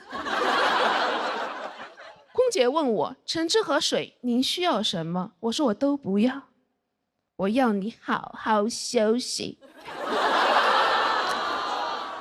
不好意思，有点太油了啊。跟我形成鲜明对比的是坐我旁边一个12、13岁的小女孩，她的父母呢坐我们后面。起飞之前，空姐过来提醒我们2个人调直座椅靠背，我们俩都没动。她没动，是因为她不在乎规则；我没动。是因为我没动。我做不到他那么松弛，还是带着一些经济舱的拘谨，就感觉我虽然人到公务舱了，心还没过来，怎么身体跟灵魂总有一个在经济舱。而且我当时看着他，我就想啊，他躺得那么平，他不怕待会儿飞机起飞的时候，他从后面滑出去吗？后来我想，他不怕，因为他身后有父母托举他。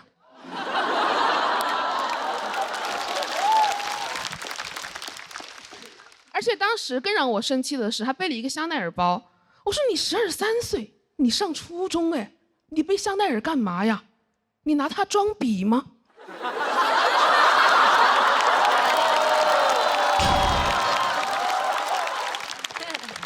但是说真的，我是很羡慕他的啦，因为我爸从小就是穷养我，就对他来说，除了生存需求之外，其他都是浪费钱。我10岁的时候想吃榴莲，我爸就不高兴，他说你是真的想吃榴莲，还是因为它贵呀？我说有没有可能就是馋呢？我知道我爸可能怕我以后啊过度爱慕虚荣，但是榴莲有点太没必要了吧？那长大以后别人拜金，我拜金枕榴莲。哎，我本来只是一个馋嘴的小女孩，在我爸那儿我会成为一个榴莲捞女。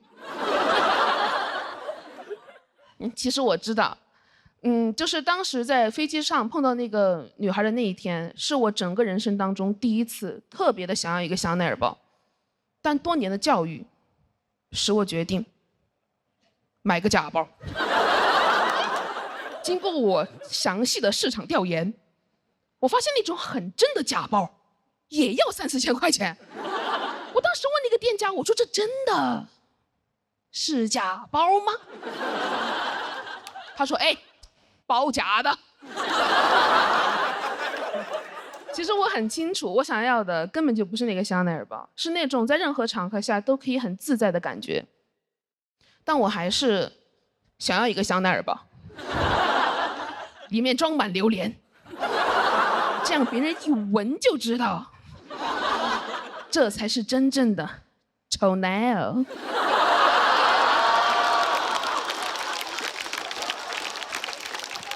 其实我上周已经买了，买的真的。哎，说出来又如何？真的，我今年很想多赚钱，我想给我妈也买一个香奈儿包，给我爸买一个刮胡刀，手动的。他如果有意见，我就问他：你是真的想要电动剃须刀，还是因为它贵呀？谢谢你们。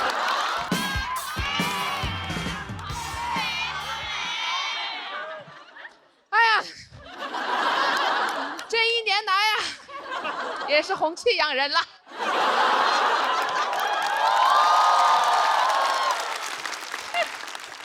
确实啊，今年又来了。我在去年的节目当中呢，就是表现出色。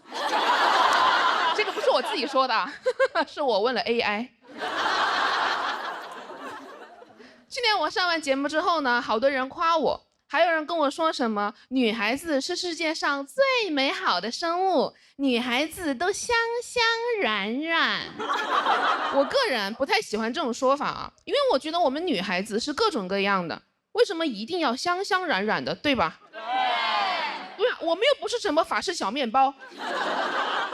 但是直到最近，有一个零食品牌找我直播。当时真的没有忍住，我说我就是小面包，我香香软软，可能因为我太谄媚了吧，最后没有接到这个商务。上完节目之后呢，好多人说记住了我的自信。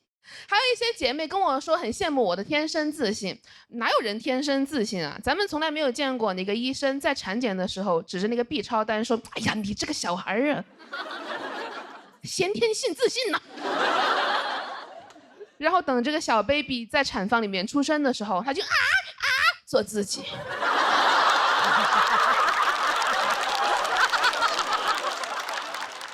是我是从小到大都很胖的。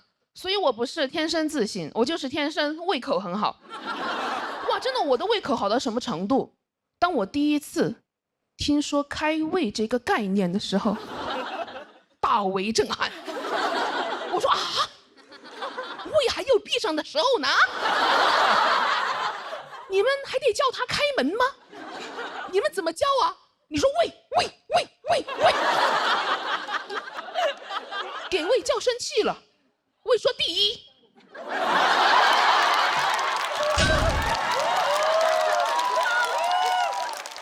谢谢你们，啊，这个确实是我今年写书最喜欢的一个梗啊，没有任何原因，就是荒谬啊。我以前其实都很自卑的，我最自卑的时候是青春期，因为初中的时候特别喜欢把班上最胖的女生和最胖的男生拉郎配，对吧？初中都禁止早恋，而我在包办早恋。我跟那个男生啊都没有说过几句话，我们两个人不敢，因为我们但凡有一点互动，其他人就哎，你看，真是天造地设的一大堆呀。真的，现在回想起来，我们两个人当时特别像那种被强制营业的 CP。我跟他都想解绑，但粉丝们不同意。我跟他想解绑有一个方法，就是有一个人呢要瘦下来，但我瘦不下来，所以他必须给我瘦下来。到后面我疯了，我看见他坐在那儿我就生气，我说你运动啊，你跑步啊，你再不跑我就追你了。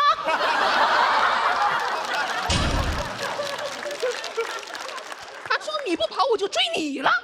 同学听到磕疯了，哇，他逃他追，这一大堆，好，都懂啊，都是磕过 CP 的人。但这个说实话不是我当时最害怕的，我当时最害怕的是体检称体重。都懂啊，因为我每次围着上那个体重秤啊，好多男生围过来起哄，那个场面万人空巷。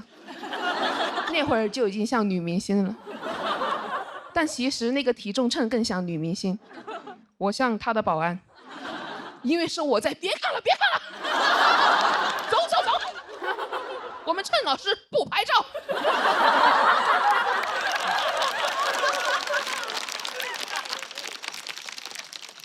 这就是我的青春，所以我当时真的看不了一点青春片，因为你们那些女主角啊，要么天生大美女，要么丑小鸭逆袭，一个能代入的都没有啊。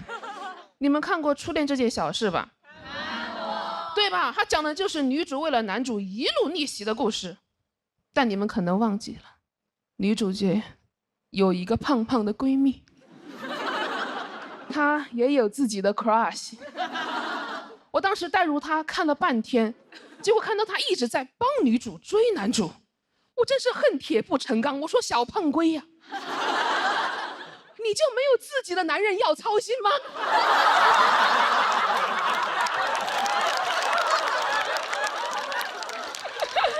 后来那个女主角啊，她不是丑小鸭逆袭变得很漂亮了吗？好多男生都很喜欢她，结果小胖龟还是黑黑土土的。我当时真的很生气，我说我们不是闺蜜吗？你美白不叫我，学化妆不叫我，哦，吃饭你倒是叫我了。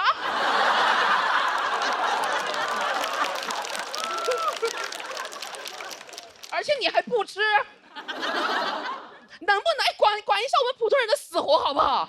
哎，能不能给我们普通人拍一个青春片啊？真的，能不能至少给我们造个梦，对吧？如果让我拍，我就拍里面那个女主角，她也胖胖的，什么都没有，但她就是很自信，因为她身边的人都很正常友好。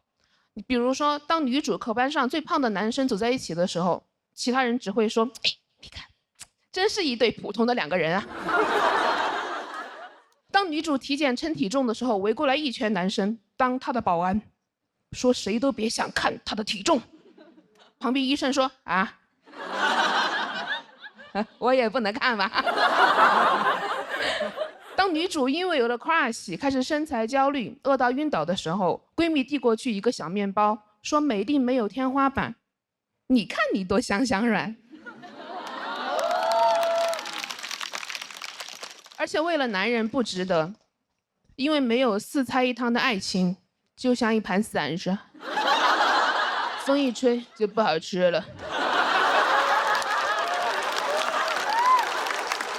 我朋友听了我的这些设想啊，他说你说的这个不是青春片，是舌尖上的中国。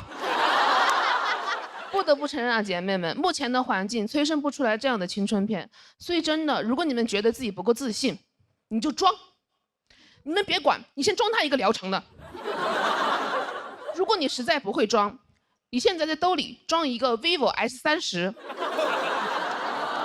等一下哇 ，Live Photo 神器，拍出鲜活的自己，好好看看你们自己到底有多美好。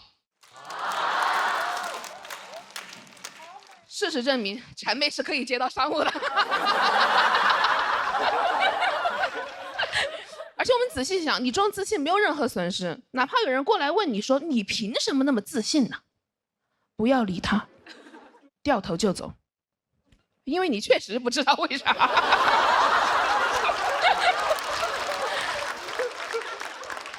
就像我也不知道以前为什么要自卑一样。谢谢你们。大家好，我是七七。一直有观众说我长得像杨天真，今天第一次见到本人，真的好像一起美丽又大方。而且我去年也干了一件大事，我去年减肥瘦了40斤。能从一些人的脸上看到疑惑呀，心里在想，这是减肥前减肥后啊，这是。格局小了，朋友们，别看我现在不瘦，我以前更胖，而且我从小到大一直都很胖，所以这次减肥让我第一次发现，哇，原来每个人都有他自己的锁骨。然后我的生活也变了，首先是我的电动车，它同样的电量可以跑得更远了。我的穿衣风格也变了，我之前只穿宽松的衣服，因为遮肉。我现在主打一个露。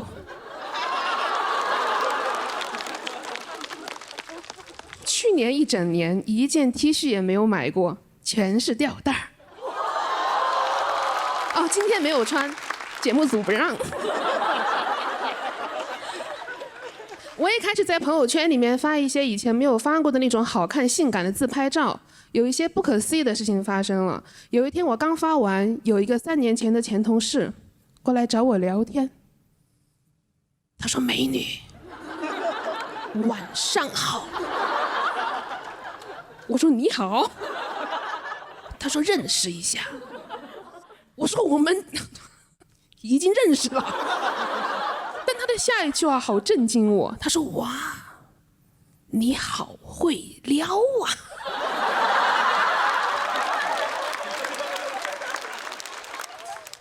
就是我现在的生活确实比以前好太多了。我以前被人造过一个很离谱的谣言，我才发现我的人生不是没有观众，只是我之前没有看到他们的 report。他们造我饭谣，他们说我吃得多，哼，有人在想不一定是谣言吧？他们是说我在演出结束之后的聚餐里面吃的太多了，给请客的俱乐部老板吃生气了。这么离谱，竟然真的有人相信，这肯定是谣言吧？因为你们想，就算俱乐部老板真的生气了，他怎么跟别人说呀？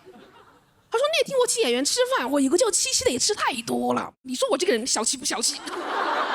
是吧？没有人会这么讲的吧？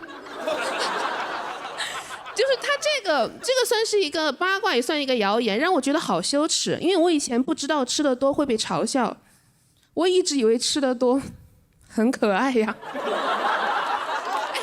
是吧？偶像剧里都是这么说的，女主角吃得多，男主角就会很宠溺的说真是个小馋鬼呀。哪个男主角会说你是饿死鬼吗？你跟别人说有一些女明星啊特别爱立吃货人设，他们根本就不合适啊。有一个女明星说她每天喝8杯奶茶，网友都不信嘛，说她好茶呀。但如果我说我每天8杯奶茶，你们只会觉得肯定是好茶。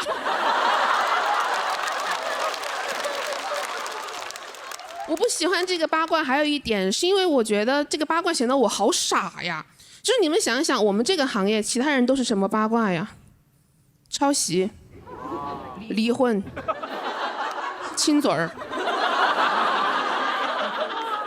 别的不说，他们至少像个成年人吧。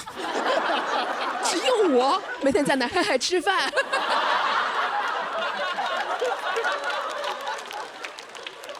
我当时真的很担心，不会有俱乐部嫌弃我吃得多，不请我演出了吧？我不会因为吃饭而吃不上饭吧？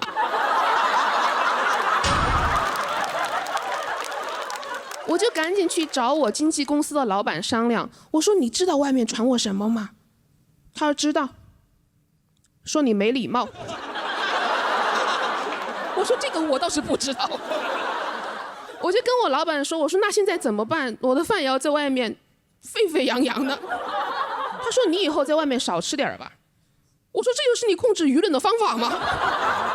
以后我在外面只能夹起嘴巴做人了。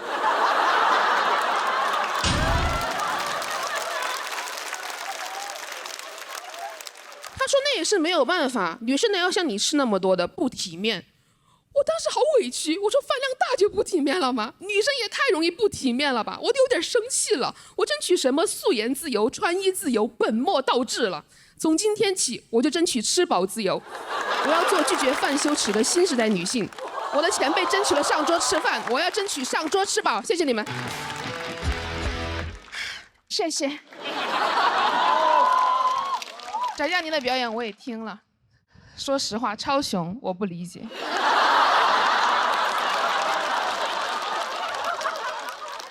我觉得他要是不喜欢节目，可以不来。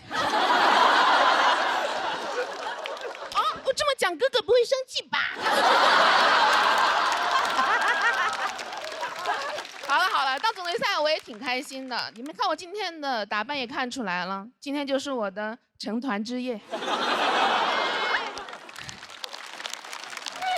哎，好，今天总决赛了，跟大家讲一段就是我一些不为人知的往事。大家不是一直说我长得像杨天真吗？嘿嘿嘿嘿嘿嘿，现在不像了啊，他瘦了。前2天有人以为我才是真的杨天真。不过有一点确实很像，就是我之前也当过一段时间演员经纪人，是真的。很好奇我带的是谁吧？不用好奇了，他没有我红呢。这个是很久之前的事情了，就当时我们2个人都很努力，但我们2个人就是能力很差。当时我唯一想到的，我说黑红也是红，我都忍不住问他，我说你就真的没有出过轨吗？他说老师，单身也能出轨吗？我说那你逃过税吗？他把盒饭一放，啊，没有收入也要交税吗？就公司给他做的那个演员资料，跟我的简历一样，过度包装，写他身高1.83米，懂的都懂，1.72米，说他擅长武术，他只会嘿，哈，吼，招数不多，但声音很大，还说他精通日语，但其实他精通的是这种日语。识时务者为俊杰。就我那个艺人，他不光是没有特长，业务能力也很一般。我有次带他去试戏，演一个霸道总裁，一点也不像个总裁，顶多算个霸道个体户。我还得硬着头皮跟副导演一顿猛夸，我说他这是为这个角色而生啊！我当时越说越委屈，我说这是在考谁呀？怎么他演得越差，我就得演得越好啊？戏接不到嘛，就想上综艺提高一下人气，但他对自己的名气有很大的误解。我那会儿呢才刚开始讲开放麦，然后他跟我说：“你想想办法，我要去吐槽大会当主咖。”我说：“你有啥好吐槽的呀？你到现在只演了10部戏，只有2部在豆瓣上有评分，去掉一个最高分，去掉一个最低分。”你的平均分就是0呐，其他嘉宾可以吐槽你的，我刚刚已经全部说完了。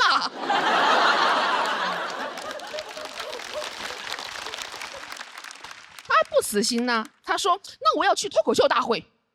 谁能想到6年了，他没上成脱口秀大会，而我也没上成脱口秀大会。但我知道确实不能全赖他，就是我的能力呢更差一些。因为我在入职之前给这个工作想得太好了，我以为经纪人啊可以在娱乐圈里面只手遮天，翻手为云，覆手为雨，让整个娱乐圈里没有晴天，除了10个晴天。但是我入职之后才发现，只手遮天、翻手为云、覆手为雨是他会的所有武术动作。我当时真的以为经纪人的工作就是在那个保姆车里面啊骂演员，说你要是再不努力，娱乐圈就没有你的位子了。后来是我跟艺人挤地铁，我们俩都没有位子。我当时每天最主要的工作呢，就是跟副导演我说求求了，给我们家哥哥一个角色吧。有的副导演比较势利，看不上我们这种小经纪人。有一次我在旁边等了1个小时，才有人过来问我说：“哎，你好，咱们这里还有角色吗？”把我当副导演了。我赶紧解释没有了，下次早点来吧。把竞争对手全部赶走。就这样，他也没选上。我在想，导演可能觉得说，要是实在找不到合适的人演的话，就把这个角色删了吧。但我是很喜欢我的艺人的，我希望可以给他搞红。我就开始向那些成熟的经纪人学习，我发现他们都是非常的热情亲切，比如他们见到谁都会啊，亲爱的。我第一次被人叫的时候，我想啊，什么时候爱上的？不是第一次见面吗？有一天，老板让我去给副导演工作室送几杯奶茶，我当时鼓起勇气走到一个副导演旁边，亲爱的，喝点奶茶吧。他头都没抬，说放桌上就行。我当时年纪很小，我恼羞成怒，我提起那个奶茶掉头就走。但我的职业素养告诉我，我一个人喝不了那么多。又重振旗鼓，放前台了。老板给我发信息问我送了吗？我说放门口了。拍个照你看一下。我当时入职了2个月，一个活呢也没有给他接到，我就去找老板。老板说：“哎呀，你着什么急呀？哎，这样，你先给他搞个饭圈吧。”我说：“人多才叫饭圈，我一个人搞。”只能叫饭点儿。我们2个饭点儿，是一条饭线段。老板说慢慢来，你先买几个人去给他接机。我说先不说他有没有机会坐这个飞机哈，就到时候那一大堆人啊从经济舱出来怎么接呀？老板说不管，先给他造势，你先买一点水军去给他微博控评。我说你还是有点不太了解他，老板。他一般微博只有3条评论，1条是我，1条罗伯特，还有1条是他回复罗伯特，就是干了半年就被开除了，因为半年了还是一个活都没有接到。你们知道我是有底薪的，也就是说那半年我赚的比艺人还多。不过好在他现在已经没有当演员了，他现在是一家酒吧的主理人，过得很幸福。你看，我就说他天生霸道个体户。上次他来看我演出了，看完之后他也挺高兴，他说咱们俩现在都挺好。其实当年我也不怪你。我心想，我也没怪我。他说其实我早就知道自己不适合演戏了。我说但是我是一直相信你很有天赋的。他也释怀一笑。我想这么多年过去了，我的演技还是这么好。我是真有天赋啊。谢谢大家。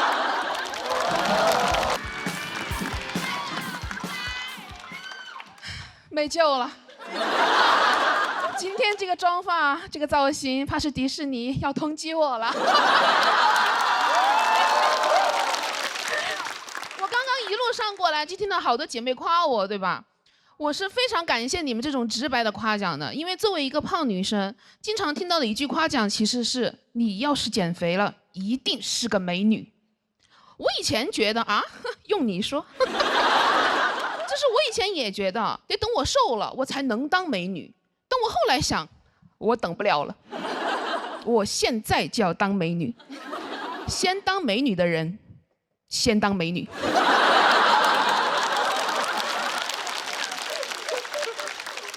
怎么还想用这种标准要求我呀？真的是我是谁呀？我吃过的饭比他吃过的饭都多。但我也知道啊，在这个大环境下面呢，女生不被影响其实是很难的。我经常刷小某书，看到有女生发自己的自拍照，然后让大家给她打分的。我想这都什么年代了？每次看到我都觉得很心疼。有次我说姐妹，你不需要别人的评价，我们可以先欣赏自己。她说你3分。好，现在知道什么年代了，东汉末年。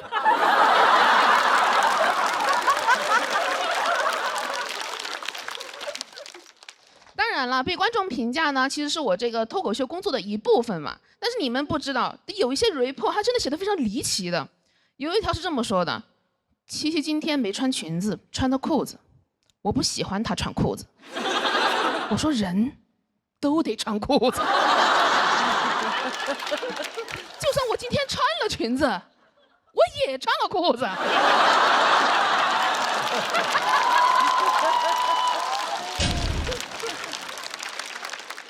还有说我穿得太成熟了，不少女的。我快30了，我是个妇女。我真的不知道为什么有人一直在期待女人是少女的单纯懵懂的样子。你们知道《一路繁花》吧？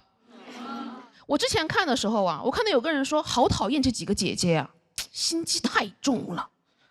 我说她们都60、70了，也该懂一点人情世故啊。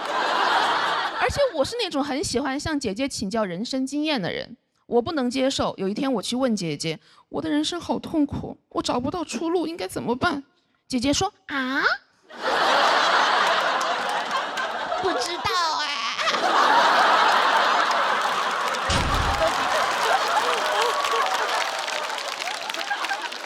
人怎么可能保证单纯的？保持不了的。这个世界就是在逼迫人学会人情世故。我以前上班的时候，对，我是上过班的，和其他的脱口秀演员略有不同。我当时去面试一个电影公司啊，那个面试官是一个中年男人，他是一个制片人。我当时的梦想就是当一个制片人，当时跟他相谈甚欢，我想权力我来了。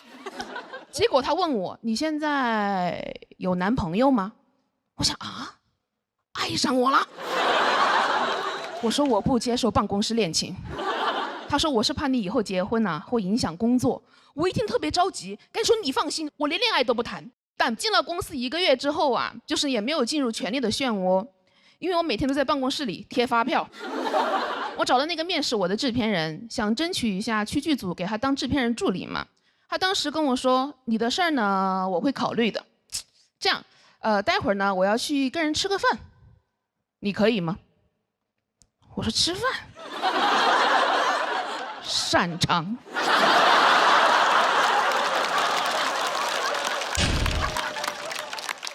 而且为了抓住每一个机会来证明我的能力，我还特地带上了胶棒。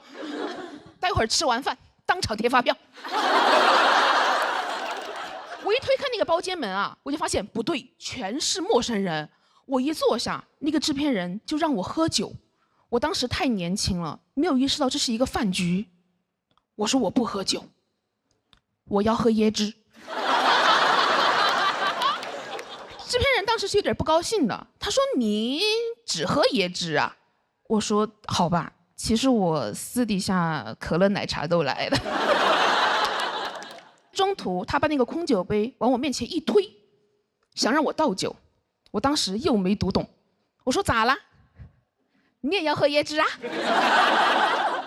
他就再也没有理我了。第二天呢，他把我叫到办公室，说你呀，不适合剧组。昨天一点也没给我长脸。我不想给他长脸，我想给他长嘴。但我当时说的是我可以学。他说算了，你这个情商啊，没有阅历啊，练不出来的。我想什么意思啊？我没阅历，说我情商低，人家姐姐有阅历，你说她心机重，怎么跟密室逃脱一样，找不到出路啊？就好像我当时只给了我2个选择，要么我做一个拥有权利但不受欢迎的坏女人，要么我做一个单纯懵懂但很会贴发票的服务员。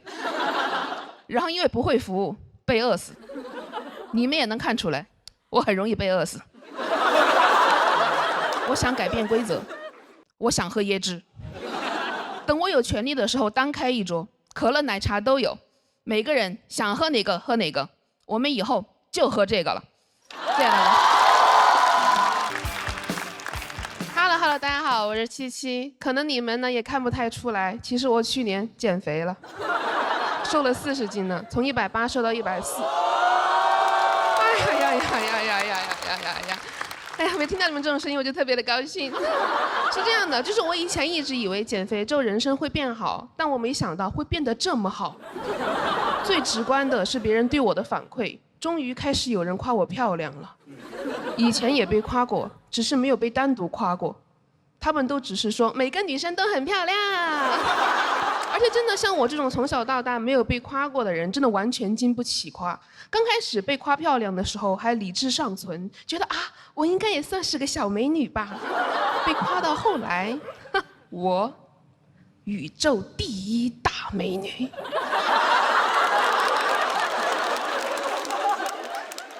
刘亦菲，类型不同而已。那段时间真的是太狂了，太飘了。我甚至会把我所有的演出问题都直接归结于我的美貌。如果这一场演得好啊，美丽罢了；这场演得不好，美丽是我的原罪。至于段子内容写得好不好，那是像这样的丑东西才需要考虑的事情。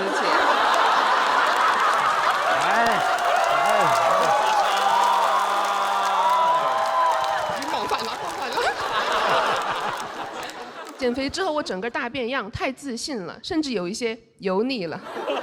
也是我跟我喜欢的男人表白，我跟他说我喜欢你，他说他不喜欢我，我不信。怎么会有男人不喜欢我呢？我跟他聊了很久，他最后才终于说我配不上你，行了吧？我信了。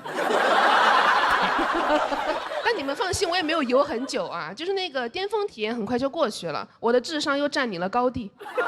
我意识到一个惊人的事实，我没有刘亦菲好看，但也还可以。而且经过这一次减肥，我发现自己对美丽啊、对外貌也没有那种很极致的追求了。这个态度怎么说呢？还挺省钱的。最近有一个健身房给我推销那种高端减肥私教，我很心动。他说8000一年，人也没有必要那么漂亮。其实经常我会碰到姐妹来跟我讲，说好喜欢你的自信啊，感觉你都没有身材焦虑的。今天也给姐妹讲一下没有身材焦虑的秘诀：不承认。怎么可能不焦虑？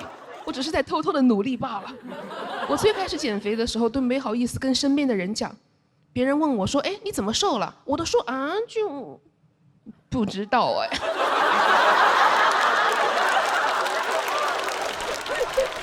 有天早上起来突然就瘦了，莫名其妙。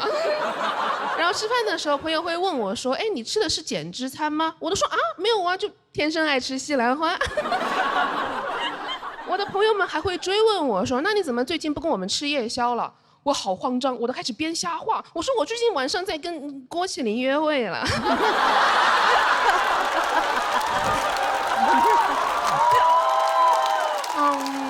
我们不能吃夜宵了，他都胖了。哎，约会是开玩笑的啊，不要去问他，他不会承认的。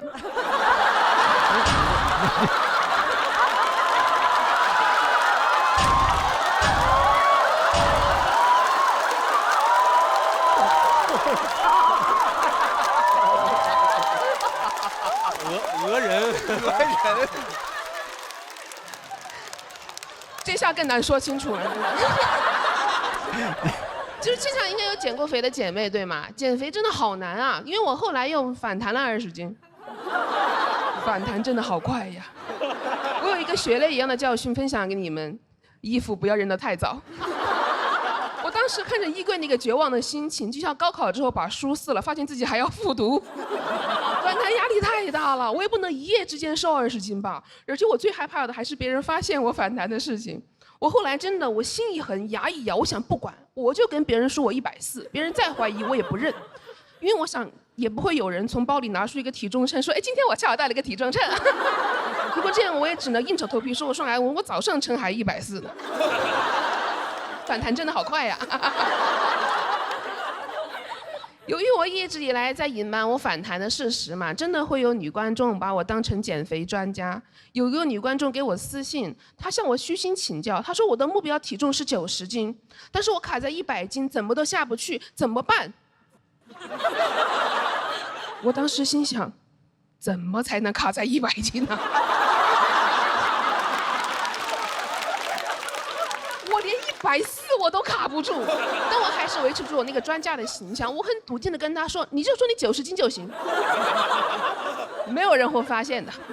就像我一直说我140，其实我160，你能看出来吗？他说能看出来。但他接着说，他说但是谢谢你让我明白，身材不能定义魅力，胖胖的女生也有自己的舞台。我说什么胖胖的女生？我就140哈。谢谢你们，我谢谢。